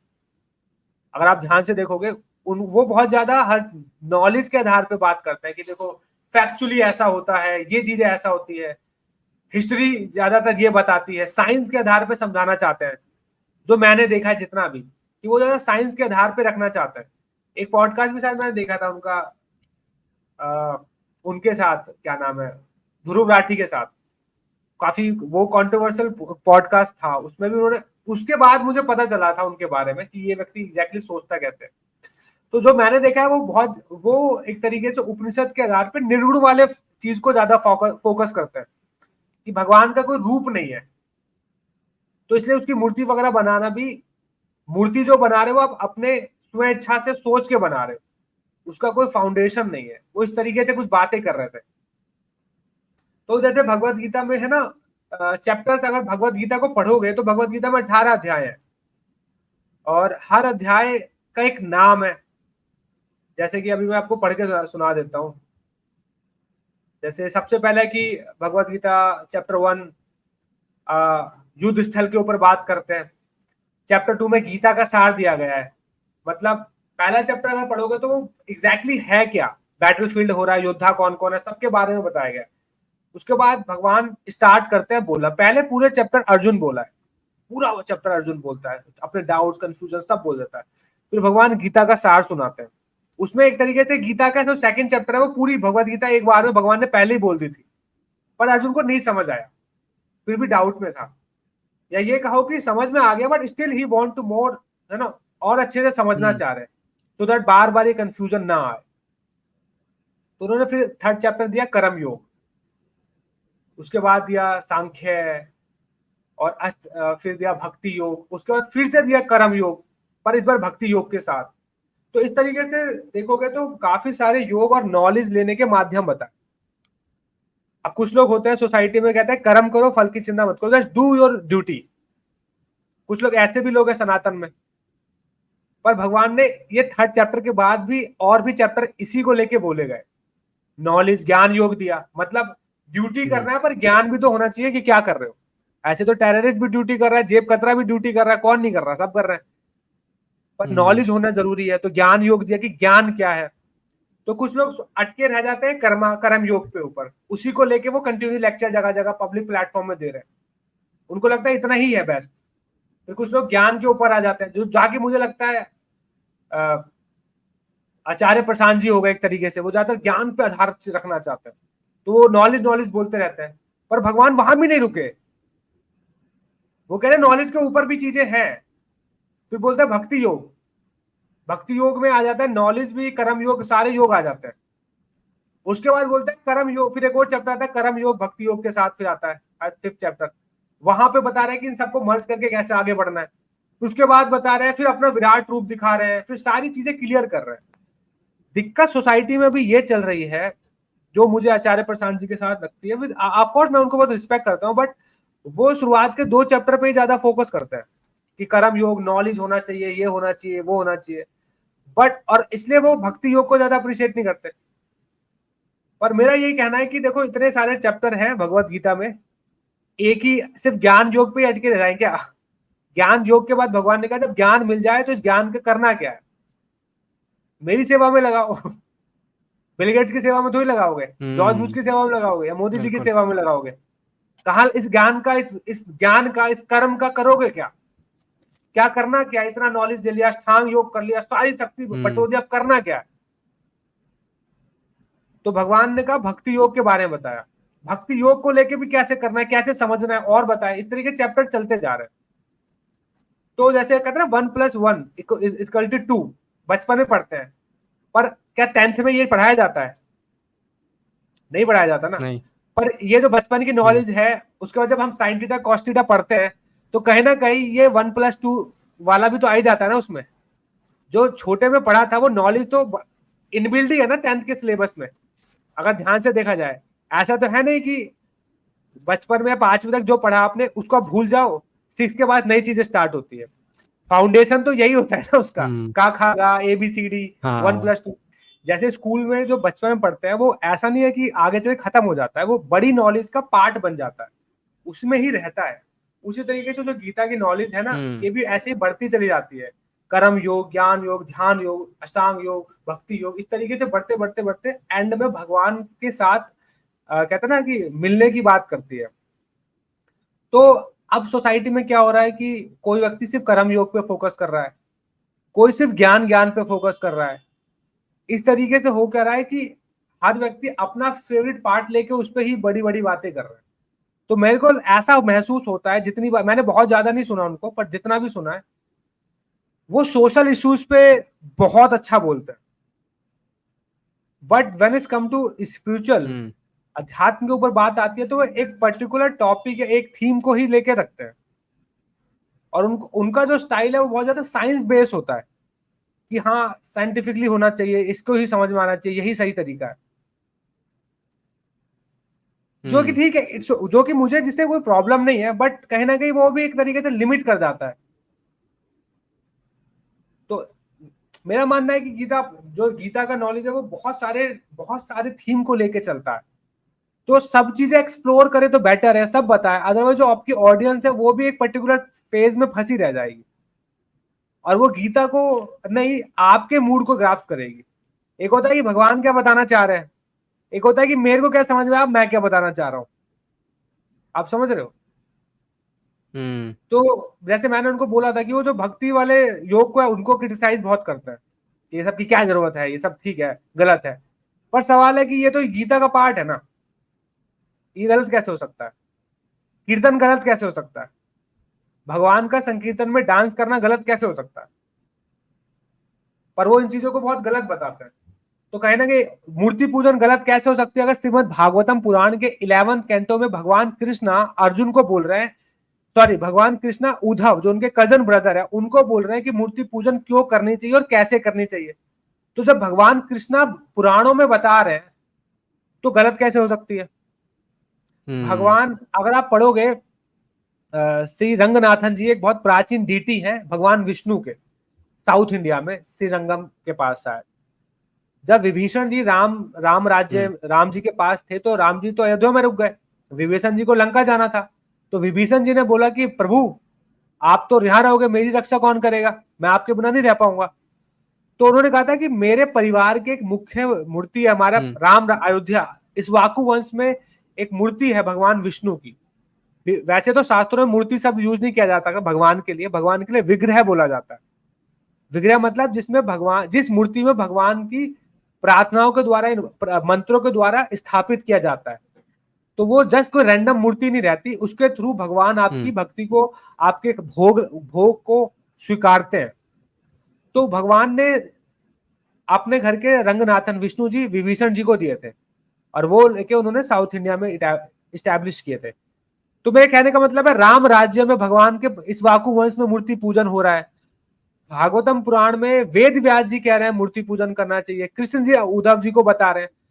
तो मुझे समझ नहीं आया कि ये मूर्ति पूजन को, कॉन्सेप्ट को जस्ट माइंड को फोकस करने के लिए लोगों ने कॉन्सेप्ट बना दिया है जिसको मूर्ति पूजन बोलते हैं। वो ऐसा क्यों बोल रहे हैं? क्योंकि शास्त्रों में ऐसा नहीं मेंशन है, वैदिक हिस्ट्री में ऐसा मेंशन नहीं है। आप देखोगे एक मूर्ति है, मैं गया था बंगाल, भगवान नरसिंह जी का एक छोटा सा मंदिर है, बहुत प्राचीन है, सतयुग के नरसिंह जी आज भी है वहां पे। पूरा मतलब ऑफकोर्स अब सतयुग को गए हुए लगभग 20 साल के आसपास हो गया, 20 लाख साल हो गया होगा। तो वेदर की वजह से डीटीज पिघल भी सकते हैं, पत्थर पिघलेगा, चेंज करेगा शेप। हिस्ट्री बताती है और शास्त्र भी बताते हैं, और कोई वैदिक हिस्ट्री ये बताती है कि भगवान नरसिंह जी ने जब हिरण्याकशिपु का वध करने के बाद एक जगह अपने हाथ धोए थे, नरसिंह पल्ली नाम की जगह, और बाद में उन्होंने अपने एक रूप को उस मूर्ति के रूप में बना के वहीं रह गए। तो ऐसी मूर्ति मेंटल स्पेकुलेशन कैसे हो सकती है? आप खुद बताइए। और वो बता रहे हैं कि वो एक तरीके से लोगों ने भगवान को उस फॉर्मलेस गॉड को कैसे वर्शिप करें, कुछ साधन तो चाहिए फोकस करने के लिए, तो उन्होंने खुद से मूर्ति का कॉन्सेप्ट बना लिया। पर ऐसा नहीं है, हमारी हिस्ट्री हमारे पुराणों में मिलेगी। आप एनसीईआरटी में क्यों ढूंढ रहे हो?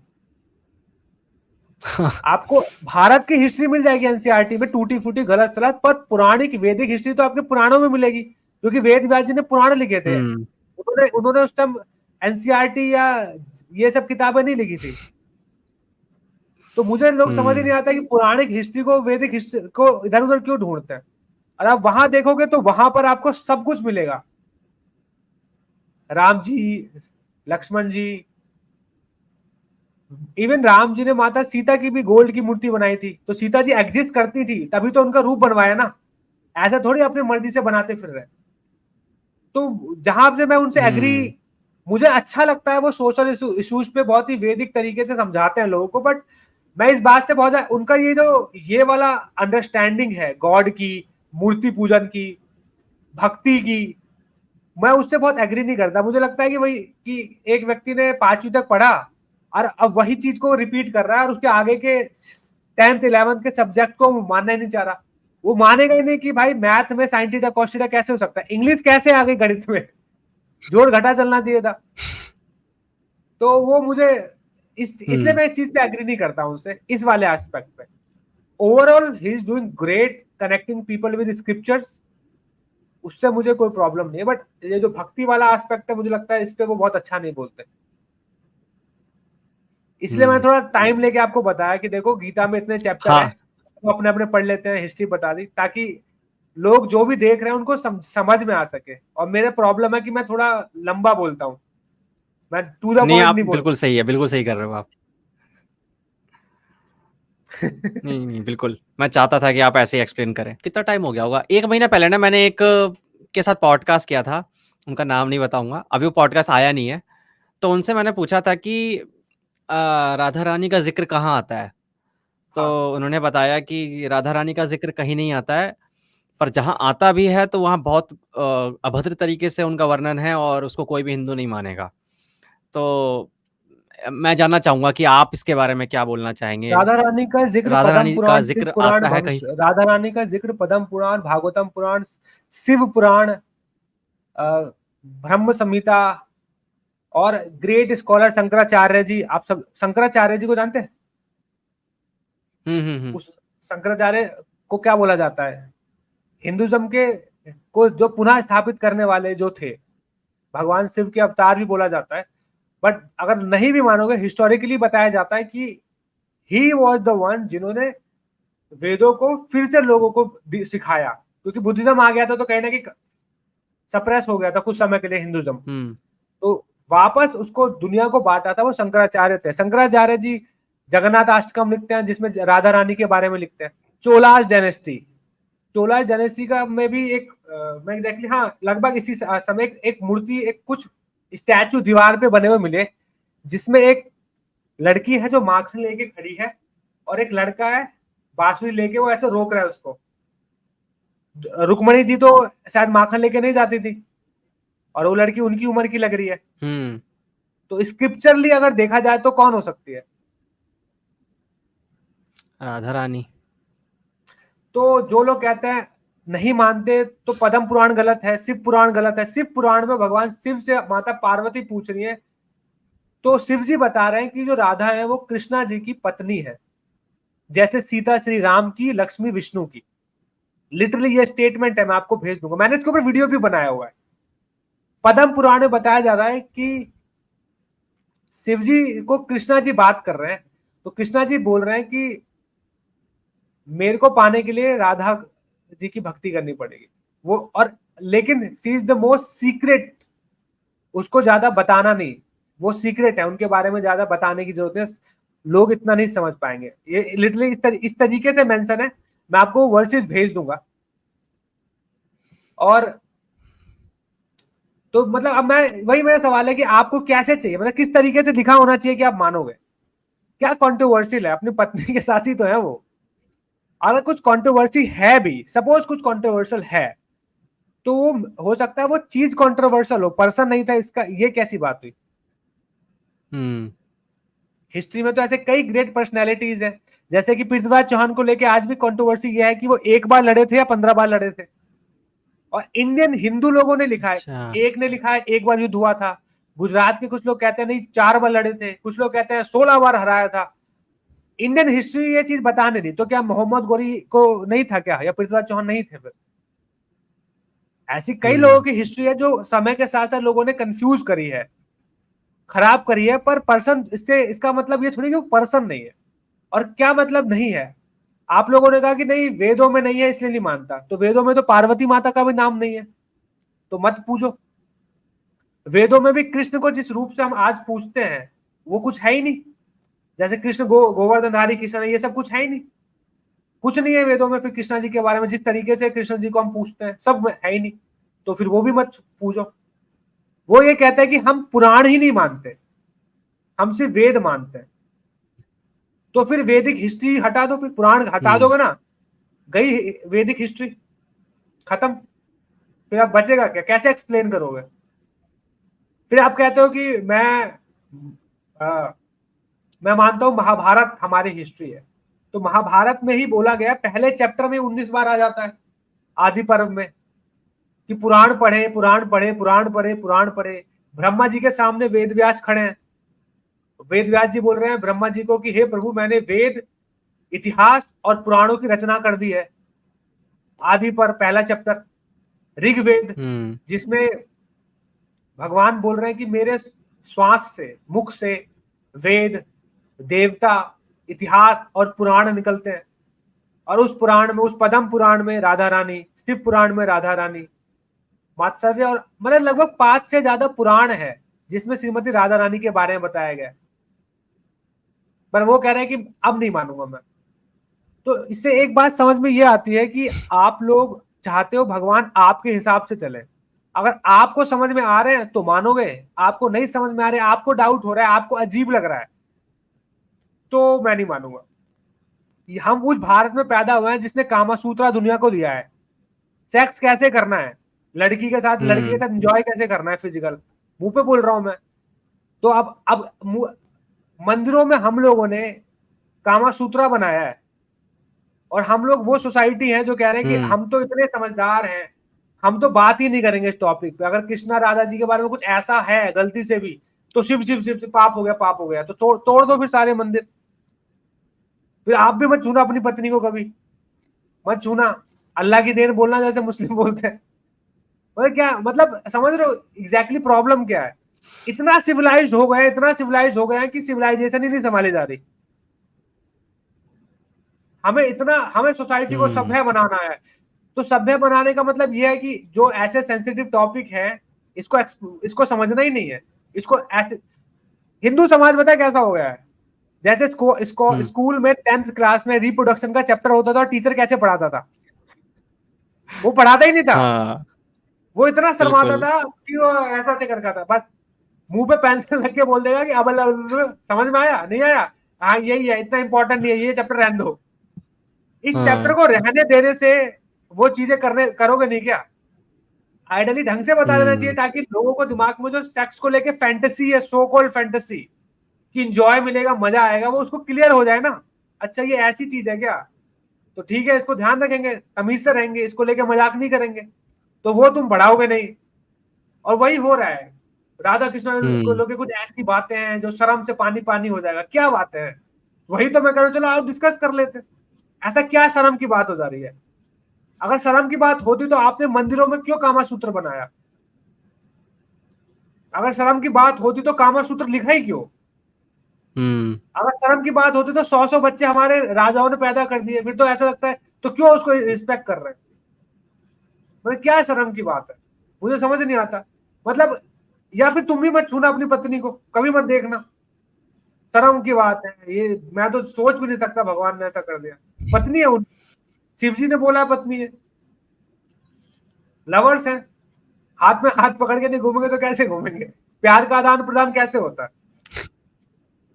मतलब क्या करें फिर तुम्हारे लिए? मतलब मुझे मुझे देखो, मैं भी ये नहीं कह रहा, मैं ये नहीं कह रहा कि सच ही होगा ये, इसको मानो।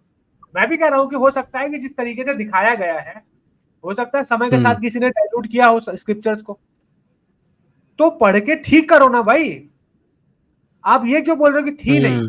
हिस्टोरिकली रुक्मिणी जी के साथ भी बहुत प्राचीन मूर्तियां नहीं मिलती कृष्णा जी की। कृष्ण बलराम जी की आपको मूर्तियां प्राचीन मिलेगी, पर रुक्मिणी जी के साथ भी बहुत ज्यादा नहीं मिलती। राधा रानी के साथ तो फिर भी मिल जाती हैं।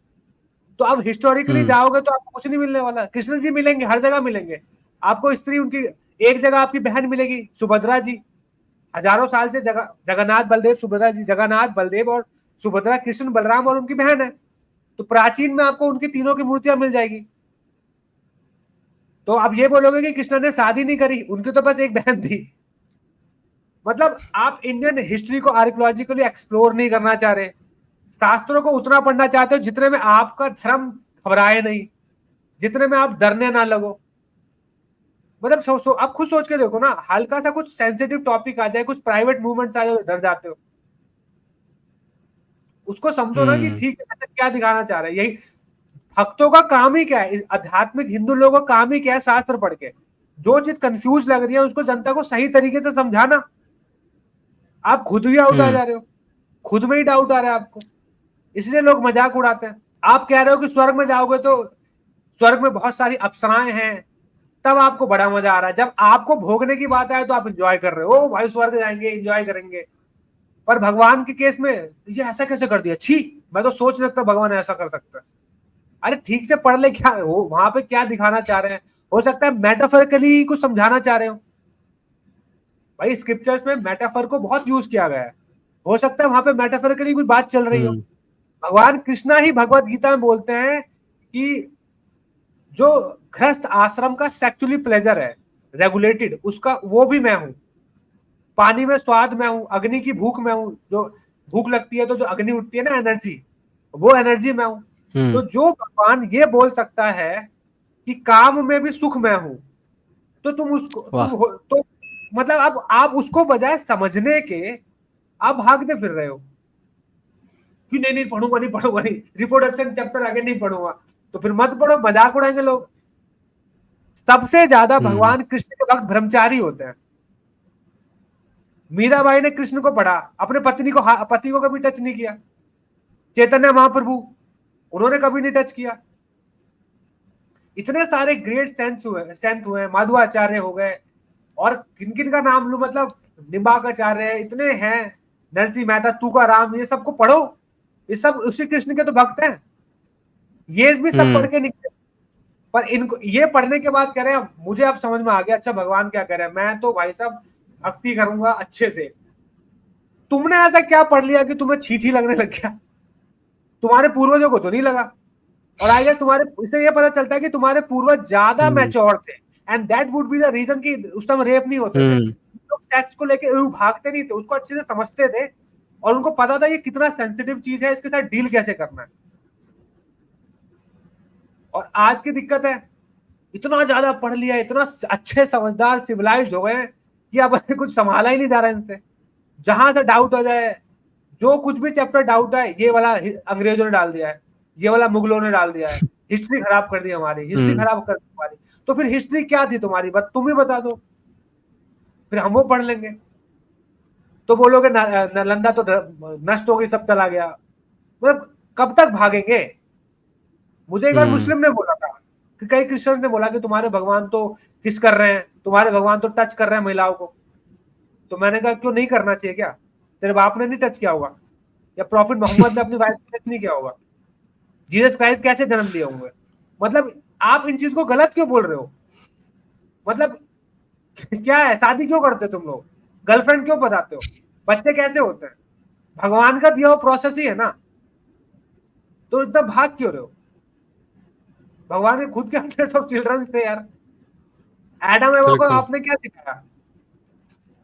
हम बोल रहे हैं कि एडम एवा ने बच्चे किए, उसी मतलब मैं वही सोच रहा था, सोसाइटी के इतनी सिविलाइज हो जाती है कि नॉनसेंस बातें करने लगती है। ये राधा कृष्ण के बारे में कुछ ऐसा लिखा है कि पढ़ लोगे तो शर्म आ जाएगी, क्या लिखा है वही तो बता दो भाई, कितना गंदा लिखा है। तो इसका मतलब राधा रानी नहीं हुई कभी? मतलब क्या बोले इसके ऊपर, आप ही समझो। मैं तो मतलब मुझे हंसी आती है। शास्त्र किस पुराणों में है, हिस्टोरिकली आर्कियोलॉजिकली मिल रही है राधा रानी के अवशेष। हिस्ट्री में जितने भी ग्रेट संत हुए, जितने भी ग्रेट संत हुए, और अभी की हिस्ट्री की बात नहीं कर रहा मैं, शंकराचार्य ले लेते हैं, 2500 साल की हिस्ट्री से बात कर रहा हूं। किसी ने भी राधा रानी के अस्तित्व को कभी नकारा नहीं, सिखों के धर्म ग्रंथों में राधा रानी का वर्णन आता है, राधा कृष्णा की जो भक्ति करता है वो सबसे श्रेष्ठ, इस तरीके की बातें हो रही। अब क्या बोले, शंकराचार्य तो सबसे बड़े बताए जाते हैं, वो नहीं है। फिर माधवाचार्य, निम्बार्क आचार्य, रामानुजाचार्य, चैतन्य महाप्रभु, नित्यानंद महाप्रभु, भक्ति वेदांत हो गए, फिर गुजरात के ग्रेट सेंस हो गए, मीराबाई हो गई, तुकाराम हो गए, कौन नहीं है जिन्होंने, मतलब ऐसा क्या हिस्ट्री आपको पता चल गया कि जो हिस्ट्री में लोग थे उनको नहीं पता चल रहा था। मतलब जो हिस्ट्री में जी कर आए हैं, उन जिन्होंने देखा है वो कह रहे हैं हमें तो सब कुछ। जब हिस्ट्री खराब नहीं हुई थी भारत की, अंग्रेज मुगल नहीं आए थे, तब के लोग पूछ रहे हैं। चोला डायनेस्टी में राधा रानी के अवशेष मिल रहे हैं।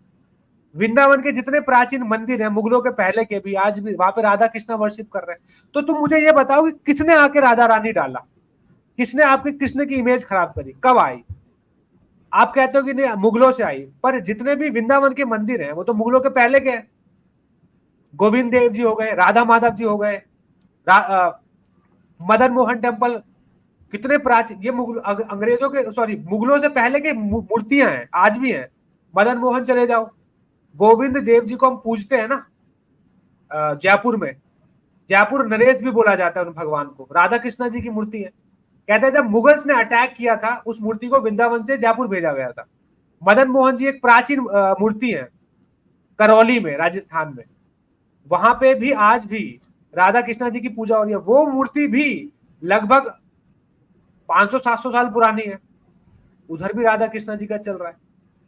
तो कहाँ, मतलब हिस्टोरी में अगर ऐड भी हो तो कब ऐड हुई? 2500 साल पहले जगन्नाथ अष्टकम लिखा, उसमें राधा कृष्णा जी के बारे में लिखा जाता है। 550 साल पहले सिख धर्म बना, उसके धर्म गुरु राधा कृष्णा जी को पूज रहे हैं। और आप कह रहे हो राधा रानी नहीं थी, तो कब कब आई, फिर कैसे हुई? इसके ऊपर बता क्यों नहीं रहे आप हमें? अब आप इतना ज्ञान दे ही रहे हो तो फिर क्लियर करो। तो आप कह रहे हो वो हम देखेंगे, तो फिर मेरे पास कुछ एविडेंस है, मेरे से सुन लो, क्योंकि मैंने तो देख लिया है। आपको कैसे एविडेंस चाहिए? शास्त्रों से दे देता हूँ, हिस्टोरिकली दे देता हूँ, आर्कियोलॉजिकली दे देता हूँ, इमोशनली दे सकता हूँ। भाई कब वृंदावन में लोगों ने राधे राधे बोलना स्टार्ट किया? एक राधा कुंड है, 5000 साल पहले बना था, राधा नाम से बना था वो।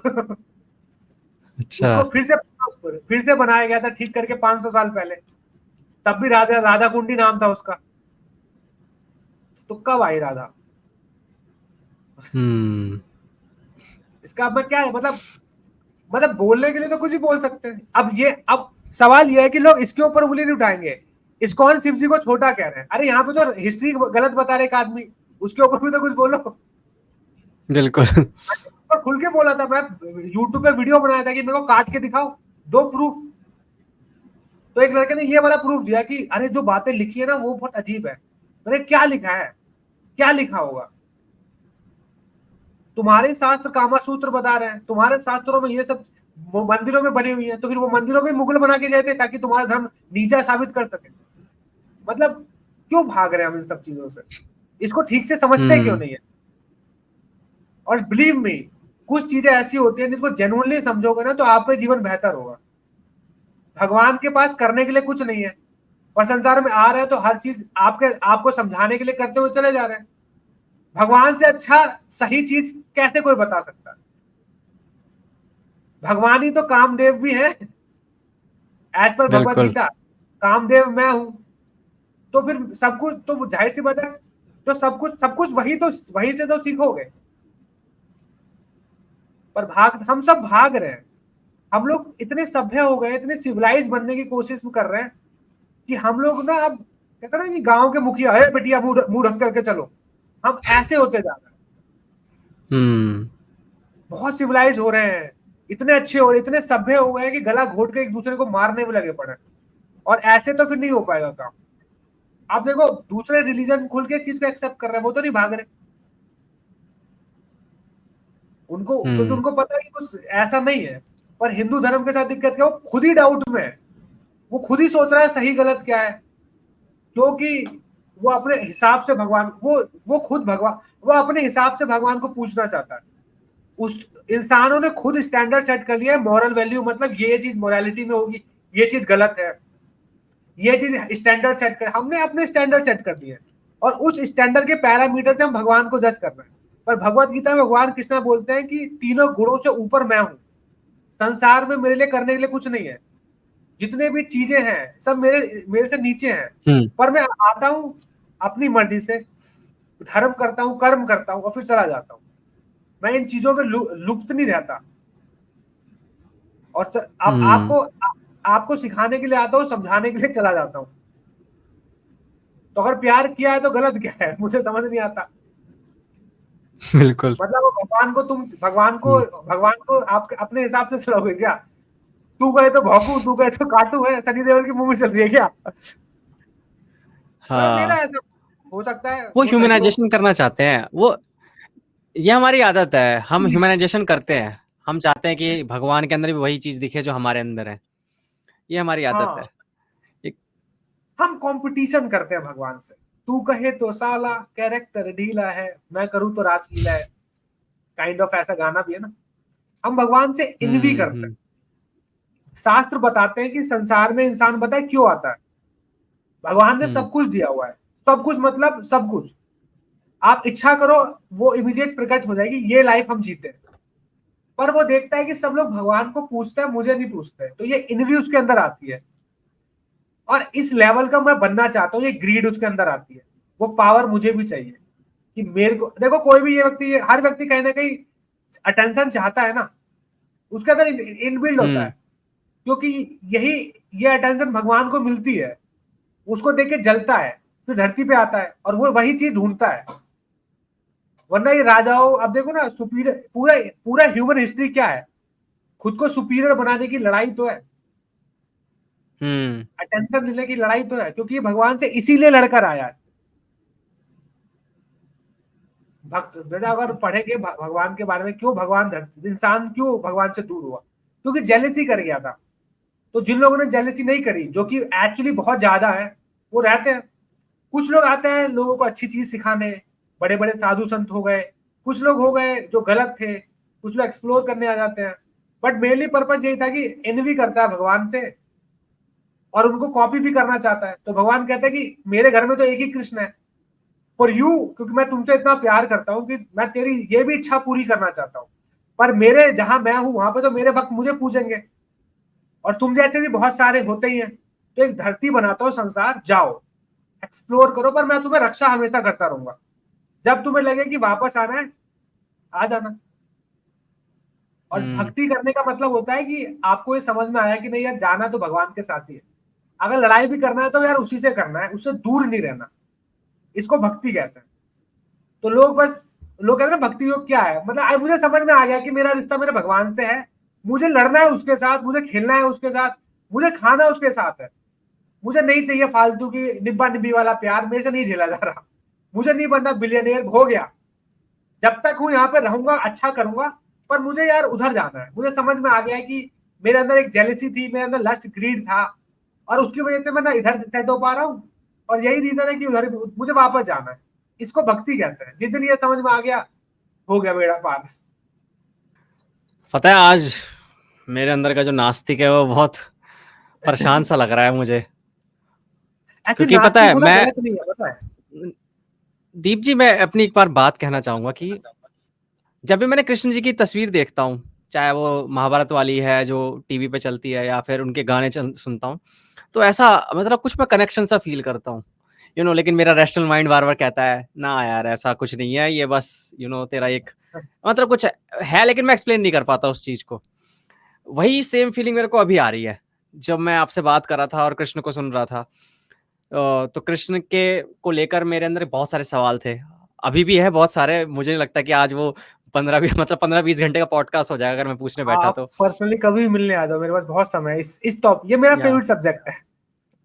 या दिख रहा है वो, आप जिस तरीके से एक्सप्लेन करते हो, आपकी आंखों में चमक दिखती है, आपके वो पूरे आपकी वाइब आती है कि आपके ऑरा पूरा वैसा लगता है कि यार आप मतलब आप जीते हो इस चीज को, कृष्ण को जीते हो यार आप। मैं देख चुका हूँ, वो समझ में आ रहा है मुझे एक्चुअली तो। मैंने जिंदगी में, देखो यार देखो, भगवान कृष्णा की गीता में बड़ी प्यारी बात बोलते हैं, मुझे वो बहुत अच्छी लगती है। कहते प्यास लगती है तुम्हें, जो स्वाद है ना वो मैं हूं। तो तुम मुझे क्या बात है। एक्सपीरियंस करना चाहते हो ना, तो ऐसे करो। जरूरी है कि मैं बगल में बैठूं? अगर बैठ गया तो समझ नहीं पाओगे। वहां भी बैठूंगा पर समझ नहीं पाओगे अभी। तो मेरी जिंदगी में कई ऐसे इंसिडेंट्स हुए हैं जहां पे मुझे एक चीज समझ में आ गई कि हो सकता है मैंने अभी तक उनको देखा ना हो सकता है बिल्कुल वैसे ना हो जैसे मैंने अब तक इमेजिन किया है मूर्तियों में या भक्तों से सुना है, हो सकता है बिल्कुल अलग हो। पर मुझे ये चीज समझ में आ गई है कि वो है तो, और वो मुझसे ज्यादा ईगर है मुझसे मिलने के लिए। मेरी लाइफ में क्या बात है। बहुत अप एंड डाउन रहे हैं, बहुत अप एंड डाउन, मतलब हर लेवल पे, रिलेशनशिप इश्यूज से लेके, मतलब गर्लफ्रेंड बॉयफ्रेंड वाला नहीं, family, financially, hmm. Health wise, mental issues, depression.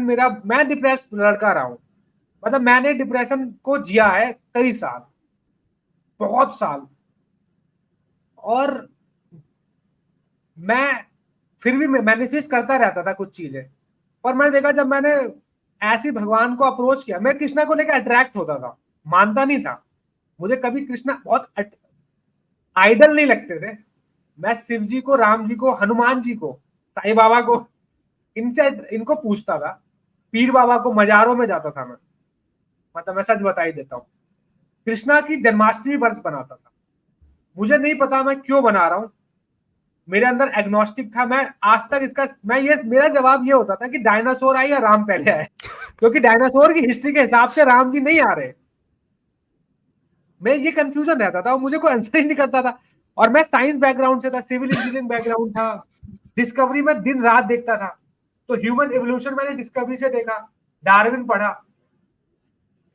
तो ये डाउट रहते थे, पर पता नहीं क्यों मेरे को ऐसा लगता था कि ये सब ठीक है, ये मेरे इंटेलेक्चुअल माइंड को बहुत सेटिस्फाई करती है साइंस की बातें। पर मेरी सोल जो है ना, जो जो कुछ कुछ लोग सोल बोलते हैं, कुछ कुछ भी बोलते हो, पर ऐसा लगता है दिल के किसी कोने में एक जगह है जो कुछ और ढूंढ रहा है। कहता ना किसी को प्यार चाहिए होता है कि वो उदास है, बस एक कंधा ढूंढ रहा होता है। तो मेरे को ऐसा ढूंढता था मैं। और मुझे पता नहीं क्यों मैं हर साल जन्माष्टमी में, मेरे साथ अपने आप ही मैं जन्माष्टमी सेलिब्रेट कर रहा हूँ बचपन से ही। और मेरे को, मुझे एक दिन याद है, मैं चर्च जाता था, क्योंकि मेरे एरिया में क्रिश्चियन प्रीचिंग बहुत होती थी, तो आई वॉज ऑलमोस्ट क्रिश्चियन ही था मैं, पूरी फैमिली हमारी। तो मैं जीसस को प्रे भी करता था। और मेरे को, मैं बस, मुझे बहुत कुछ याद नहीं है चर्च का, क्योंकि मैं बहुत जाता नहीं था। मेरे घर में कभी कभार आते थे तो मैं मिलता था। और कुछ अंग्रेज लोगों से मिलने के चक्कर में थोड़ा इन्फिनिटी कॉम्प्लेक्स रहता ना, गोरी आई है, गोरे आए हैं, चलो इनको देखो, हालेलुया नाच रहे हैं, सिर्फ उनको इम्प्रेस करने के लिए। तो मुझे इतना पता चल गया कि जीसस से अगर मैं कुछ बोलूंगा तो शायद सुन ले, क्योंकि इतना चर्च जाता था तो फेथ था। मैं छत पर था, अंधेरी रात थी, छुपके से मैंने कहा कि यार सब लोग कहते हैं जीसस से प्रे करो, तो मैंने उनसे एक प्रे करी थी, मुझे आज भी याद है कि मुझे अभी तक समझ नहीं आ रहा कि भगवान कौन है, तो I just want to know the truth, मिला दो। मैं नेक्स्ट डे एक ब्रह्मचारी के सामने खड़ा था जो मुझे भगवत गीता दे रहा था कि आपको भगवत गीता आना चाहिए। और देखो, क्या बात। अब इसको कुछ कोइंसिडेंस बोल सकते हैं, बोलने वाले बोले, पर मुझे लगता है कि मैंने आज बोला 24 घंटे के बाद मैं। और मैं बता कैसे मंदिर पहुंचा, मैं फादर को ड्रॉप करने गया था Anand Vihar rail bus stand, पापा को लखनऊ जाना था। बहुत सर्दी का हम्म। विंटर था, पीक पे सर्दी थी, जनवरी और दिसंबर वाली सर्दी। रात के 9 बज रहे थे और हम्म। मैं बुरी तरीके से बाइक चला रहा था, तो कांप रहा था। मुझे लगा यार ठंड लग रही है, कहीं रुक जाता हूँ। सामने इस्कॉन मंदिर था, मैं चला गया, मैंने कहा 10 मिनट थोड़ा अपने आप को गर्म कर लूंगा और फिर चला जाऊंगा, क्योंकि मेरे को बीमारी है एक साइनस की, तो मेरे को कोल्ड बहुत जल्दी हो जाता है। तो अच्छा। मैं वहां पे बैठा मंदिर में, और एक ब्रह्मचारी आते हैं, मैं इस्कॉन कई सालों से जा रहा था घूमने, एज ए टूरिस्ट, डांस वांस करके आ जाता हम्म। था, पर कभी मुझे किसी ब्रह्मचारी ने नहीं पकड़ा। उस दिन एक ब्रह्मचारी आके बोलता है अच्छा। कि हमारे यहाँ भगवत गीता का कोर्स होता है, आप तो नए लड़के हो, आप करना चाहोगे? तो मैंने उससे एक सवाल पूछा कि मूर्ति, क्योंकि हम हम्म। लोग चर्च में थे तो वो मूर्ति पूजन को बहुत क्रिटिसाइज करते हैं। वो कहता है जीसस की मूर्ति ठीक है, हाँ बाकी हाँ। सबकी पाप है, वो हराम है, शैतान है। तो मैंने उनसे पूछा कि तुम मतलब ये सब क्यों करते हो, तो गलत है, मूर्ति पूजन की क्या जरूरत? तो उस ब्रह्मचारी ने मुझे आंसर दिया कि पानी हर जगह है ना, कभी मुंह खुला के ऐसे तो नहीं बोलते, ऑक्सीजन में पानी है ना, O2, तो क्या हवा लेने से प्यास बुझ जाती है? नलके के पास जाते हो, आरओ के पास जाते हो, फ्रिज में जाते हो, किसी सोर्स के पास जाते हो ना जहाँ पे पानी हो। तो भगवान हर जगह है, पर भगवान का एक सोर्स भी तो है। तो ये मंदिर है, ये मूर्ति है जहां हम्म। पे हम डायरेक्ट भगवान से इंटरेक्ट कर सकते हैं। पर्सनल इंटरेक्शन भी तो जरूरी है, वो ये है। तो मुझे वो अच्छा लगा। ऑफ कोर्स मैं सेटिस्फाइड नहीं हुआ था, बट मेरे को अच्छा लगा कि ओके, ये मैं सोच सकता हूँ इस सब्जेक्ट के ऊपर। मैंने कहा कि उन्होंने फिर मुझे बोला next Sunday Bhagavad Gita class है, आप आइए। फिर मैं गया और फिर मुझे लगा कि ओके, गीता जस्ट कोई कथावाचकों वाला सब्जेक्ट नहीं है कि बूढ़े होने के बाद ही सुना जाए। ये बहुत जरूरी आज के जमाने में है, क्योंकि प्रॉब्लम तो हर लाइफ के हर एक फेज में प्रॉब्लम है। आप बूढ़े होने के बाद ही सोल्यूशन क्यों ढूंढ रहे हो? पहले ढूंढो ना। और मुझे ये बात अच्छी लगी कि सही बात है, डिप्रेशन में अभी हूं मैं, बुढ़ापे में क्यों सॉल्यूशन ढूंढूंगा? मुझे अपने स्ट्रगल का अभी इलाज करना चाहिए। मानसिकता आज खराब है तो बुढ़ापे में और खराब हो जाएगी, तो क्या करूं? तो मुझे गीता और साधु संग मिला, देन सडनली लाइफ चेंज। तो I am grateful to Jesus Christ that he introduce me Krishna. I am grateful. मैं ऐसे मेरे लाइफ में भी मेरे के लिए कृष्ण आए थे। क्या बात है। ओके, तो 1.5 घंटे हमें हो चुके हैं बात करते करते। और ये पॉडकास्ट मेरे लिए बहुत ही अलग रहा, क्योंकि अभी तक मेरे चैनल पे बहुत वैसे अलग तरीके के लोग आ रहे थे, लेकिन ये धार्मिक चैनल ज्यादा तो नहीं हो गया? मतलब आपके नहीं यार, मैं बता नहीं सकता। मैं इसको जब दोबारा सुनने वाला हूँ एडिटिंग के वक्त, तो मैं कितना ध्यान से सुनूंगा दोबारा, क्योंकि आपके मुंह से निकला एक एक बात ना मेरे मतलब अभी मैं सोने जाऊंगा ना मेरे दिमाग में घूमेगी। और सच्ची में बहुत किस्मत वाला हूँ, जैसे आपको वो ब्रह्मचारी मिले, मुझे लग रहा है शायद आप मुझे मिले हो, ये भी एक किस्मत मेरी है हो कि मैं सकता है, आपको सभी हम पॉडकास्ट सब एक के दूसरे को माध्यम से हेल्प मिला। करने आए हैं। या और मैं बहुत लक्की महसूस कर रहा हूँ कि मैं आपसे मिल पाया और आपसे बात कर पाया 1.5 घंटे। और बहुत बहुत शुक्रिया आप आए यार, आप लिटरली में बहुत स्वीट हो, बहुत कमाल के हो यार आप। आपको जब भी लगे आप मुझे बताइएगा, मैं तो हमेशा रेडी हूँ। मुझे अच्छा लगता है भगवान के बिल्कुल। बारे में मिसकंसेप्शन हो और उसको दूर करना। मुझे लगता है कि मेरे लिए अब तक भगवान ने जितना कुछ किया है, मैं जिंदा हूं उनकी वजह से। तो अब मेरा है उनके प्रति, कहते हैं ना, चुकाना, कि मैं क्या कर सकता हूं उसके लिए। हाँ। तो जो भगवान कृष्णा राधा रानी को लेके मिसकंसेप्शन है, मुझे लगता है मेरा यही जीवन है कि मैं उसको दूर करूं। चाहे मैं जॉब करूं, मैं भूखा मर रहा हूं तो भी मैं यही करूंगा, मैं कमा रहा हूं तो भी मुझे यही करना है। मतलब मेरी यही इच्छा है कि भगवान ऊपर लाइफ जैसी भी रहे, मेरा आपके प्रति ये जो अधिकार है, हम्म। मैं इसको रखना चाहता हूँ। मुझे ये जो सोसाइटी मिसकंसेप्शन है, इसके ऊपर मैं लोगों को हेल्प, कंफ्यूजन दूर करना है। आप बनो नास्तिक, मुझे कोई फर्क नहीं पड़ता, पर भगवान को लेके जो कंफ्यूजन है, चलो उसको तो दूर कर ले। उसके बाद आप मत मानो, दैट्स ओके, बट हेट तो मत करो बिना रीजन का। क्योंकि आजकल हेट भी हमारे नहीं होते, वो किसी दूसरे के प्रोपेगेंडा के द्वारा हमारे हृदय में हम्म। डाले जाते हैं। जैसे कि अपना लग पहन के चलो, हम्म। अच्छे आईफोन नहीं होगा तो पर्सनैलिटी नहीं होगी, ये बाइक नहीं, तो ये क्या है, हम्म। हमारे दिमाग में डाला जाता है ना कि ये सब चीजें होनी चाहिए। तो इसी तरीके से सोसाइटी में दूसरे के लोगों द्वारा इस तरीके के कंफ्यूजन डाले जाते हैं, सो दैट आप इंफीरियर महसूस करो और अपने धर्म से थोड़ा डिटैच हो जाओ। बिकॉज आज के जमाने में हम्म। पॉलिटिकल चल रहा है कि सबको अपना नंबर बढ़ाना है। तो उसके लोगों को नास्तिक बना दो, उसके लोगों को हेटर बना दो, कम्युनिस्ट बना दो, और मतलब अपने जैसा बनाओ। तो मैंने देखा हिंदू के साथ सबसे ज्यादा ऐसा हुआ है कि सबसे ज्यादा सिस्टमेटिकली अपने धर्म से हेट करना सिखाया गया है इनको। हमारे धर्म ने बुद्धिज्म दिया, चरवाक दिया, जैनिज्म दिया, ये बहुत ज्यादा नास्तिक विचारधारा ही तो है। चरवाक क्या है? प्रॉपर नास्तिक विचारधारा है। बुद्धिज्म क्या है? सटल नास्तिक विचारधारा है। तो हम लोग कभी नास्तिकों से हम्म। हेट ही नहीं करते।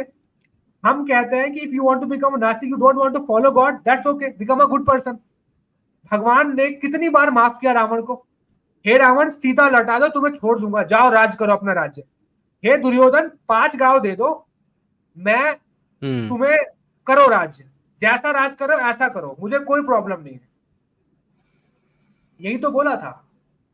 जो हाँ। राक्षसों के सबसे बड़े राजा हैं, इनको भी एक तरीके से बोला भगवान ने कि मुझे कोई प्रॉब्लम नहीं तुमसे, तुम अच्छे राजा बनो, बट इतनी सी प्रॉब्लम है कि मेरी पत्नी लौटा दो, क्योंकि वो मेरी धर्म पत्नी है और तुम गलत कर रहे हो। रावण नहीं माना। दुर्योधन को बोला कि तुमने स्त्री के कपड़े फाड़े, भरी सभा में उसको नंगा करने की कोशिश करी, न जाने कितने मासूमों को मारा। तुम्हारे सामने मैं दुर्योधन के सामने भी विराट रूप दिखाया था बाय द वे, तब भी तुम नहीं मान रहे, फिर भी तुम्हें छोड़ रहा हूं। 5 गांव दे दो, खत्म करो बात।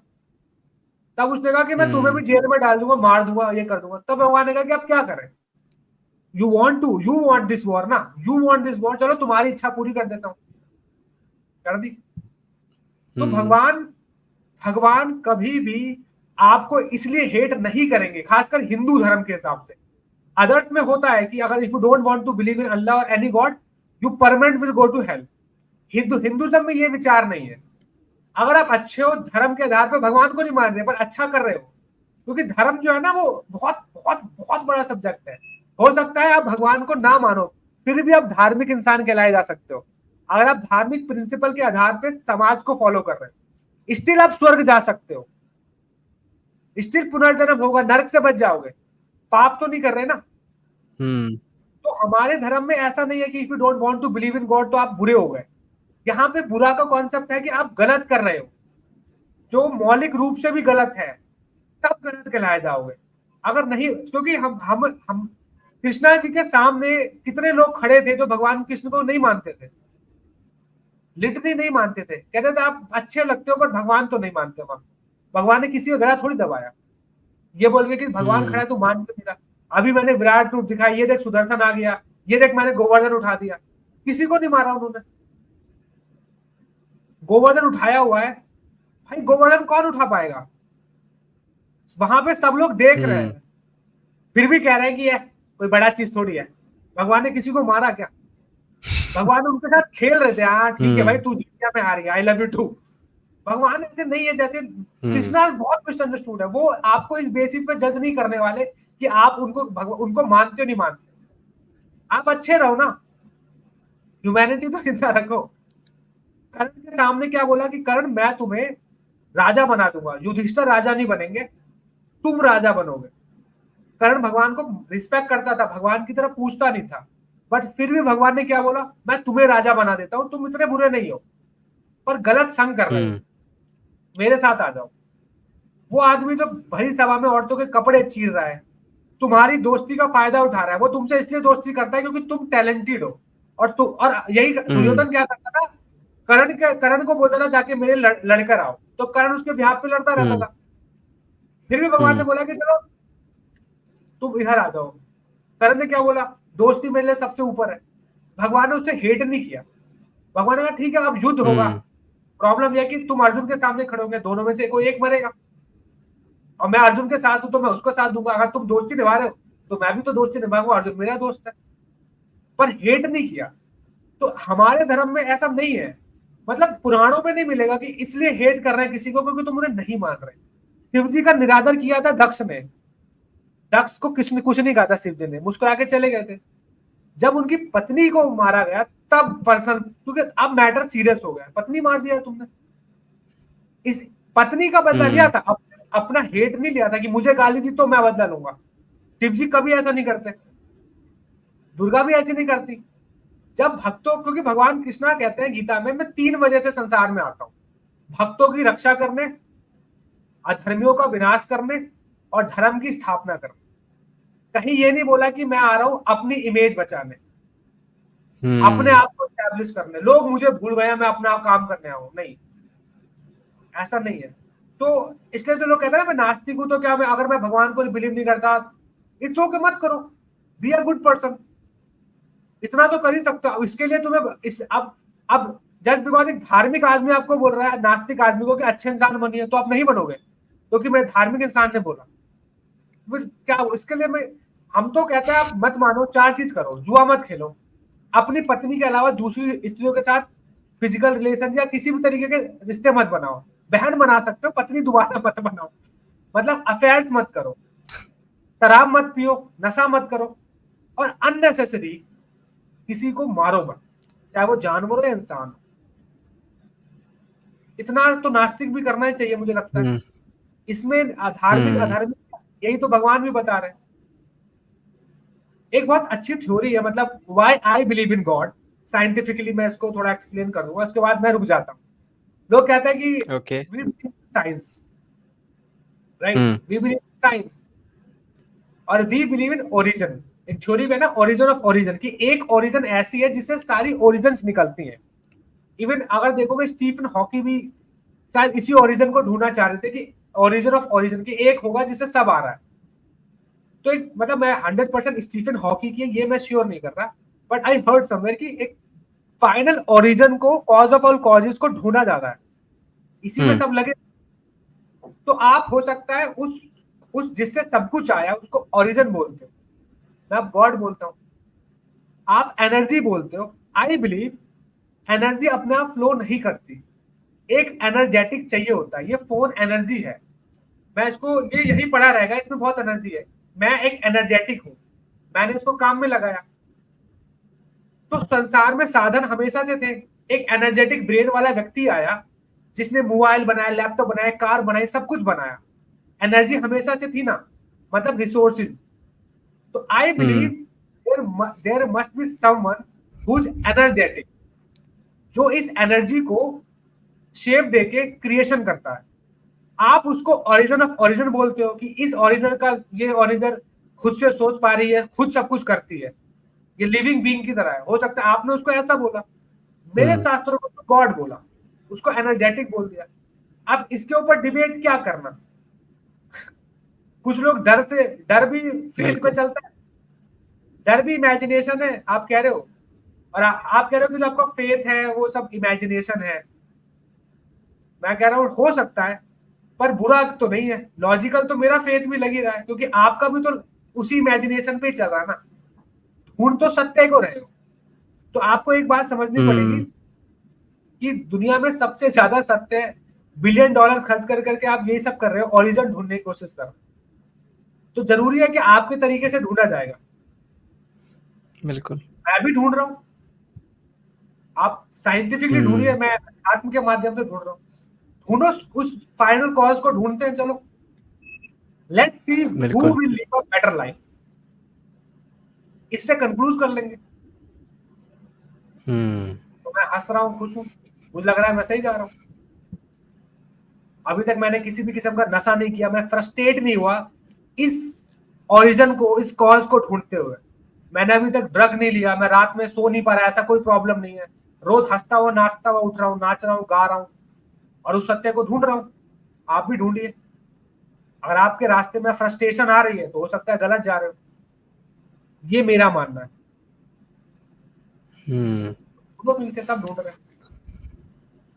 मुझे अच्छा लगता है, मैं एक्चुअली आया था जब आपने मुझे मैसेज किया था, तो मुझे लगा था कि यार, मतलब मुझे अच्छा लगा था। मैंने कहा ये लड़का ना ये रैशनल है, ये पूछेगा तो जेन्युइनली पूछेंगे, और हो सकता है मैं भी कुछ सीखूं, क्योंकि मैंने आपका पॉडकास्ट देखा, उसमें एथिस्ट भी थे, एग्नोस्टिक भी थे, और सब थे। मजा आता है ऐसे लोगों, मुझे बहुत अच्छा लगता है। I am also searching the truth. या सब वही ढूंढ रहे हैं, सब वही ढूंढ रहे हैं, सब चाहे वही वो ढूंढ बस रहे रास्ते अलग अलग हैं, तरीके अलग अलग हैं, टूल अलग अलग है, लेंस अलग हैं। अलग हाँ, है सबके, बस सब ढूंढ सब वही रहे शांति हैं। सुख ढूंढ रहे हैं ना। और गीता भगवान कहता है कि I am the source of happiness, and everyone searching या फॉर हैप्पीनेस। तो सब ढूंढ रहे हैं, ढूंढो अच्छे से, कोई ढूंढो, कोई दिक्कत नहीं है, टेक योर या टाइम। ठीक है, तो चले। ठीक है, आपसे फिर से मुलाकात होगी जल्दी। बिल्कुल जल्दी मुलाकात करेंगे, और यू नो ऐसे यार आप अपना काम करते रहिए, बहुत अच्छा लगता है कि मैं बहुत कुछ ऐसा है जो कि अभी मैं बोल नहीं पाया, क्योंकि वैसे बाकी मेरे ऑडियंस जो है वो जानते हैं कि मैं किस तरीके से अपने आप को एक हिंदू एथिस्ट कहता हूँ। लाइक मैं अपने मैंने धर्म आपको से देख अभी भी लिया जुड़ा अच्छे हुआ से हूँ, आप। अपने कल्चर से जुड़ा हूँ। जी जी, हाँ, मैं अपने धर्म और देखे कल्चर को आप। बहुत प्यार करता हूँ, बहुत ज़्यादा प्यार करता हूँ। वो हाँ, शुरुआत में था, लेकिन धीरे-धीरे मैं इवॉल्व हो रहा हूँ और पढ़ रहा हूँ चीज़ों को और समझ रहा हूँ। इसी कारण मैं बहुत सारे ऐसे लोगों को बुलाने वाला हूँ, जैसे अभी कुछ हैं लोग मैंने ढूँढे हुए हैं, आपकी फ़ील्ड के हैं, ठीक है? ताकि मैं उनको और सुनूँ और समझूँ चीज़ों को, अपने कल्चर को। जो मैंने बताया भी था कि जो वेस्ट वाला जो है ना, एक हाँ, हमारे दिमाग में आइडिया डाला गया है कि हम वो सुपीरियर है और हम इन्फीरियर हैं, वो आगे है और हम बैकवर्ड हैं। उसको डीकोलोनाइज़ करने की कोशिश कर रहा हूँ बस अपने पॉडकास्ट के माध्यम से। तो बहुत अच्छा। और मतलब उस दिशा में मैं कदम बढ़ाऊँगा आगे भी, ऐसे लोगों को और बुलाऊँगा। बिल्कुल बिल्कुल। चलिए, फिर मिलते हैं आपसे तो जल्दी। चलें? हरे कृष्णा। चलिए, हरे कृष्णा। चलिए, बाय-बाय। Bye bye.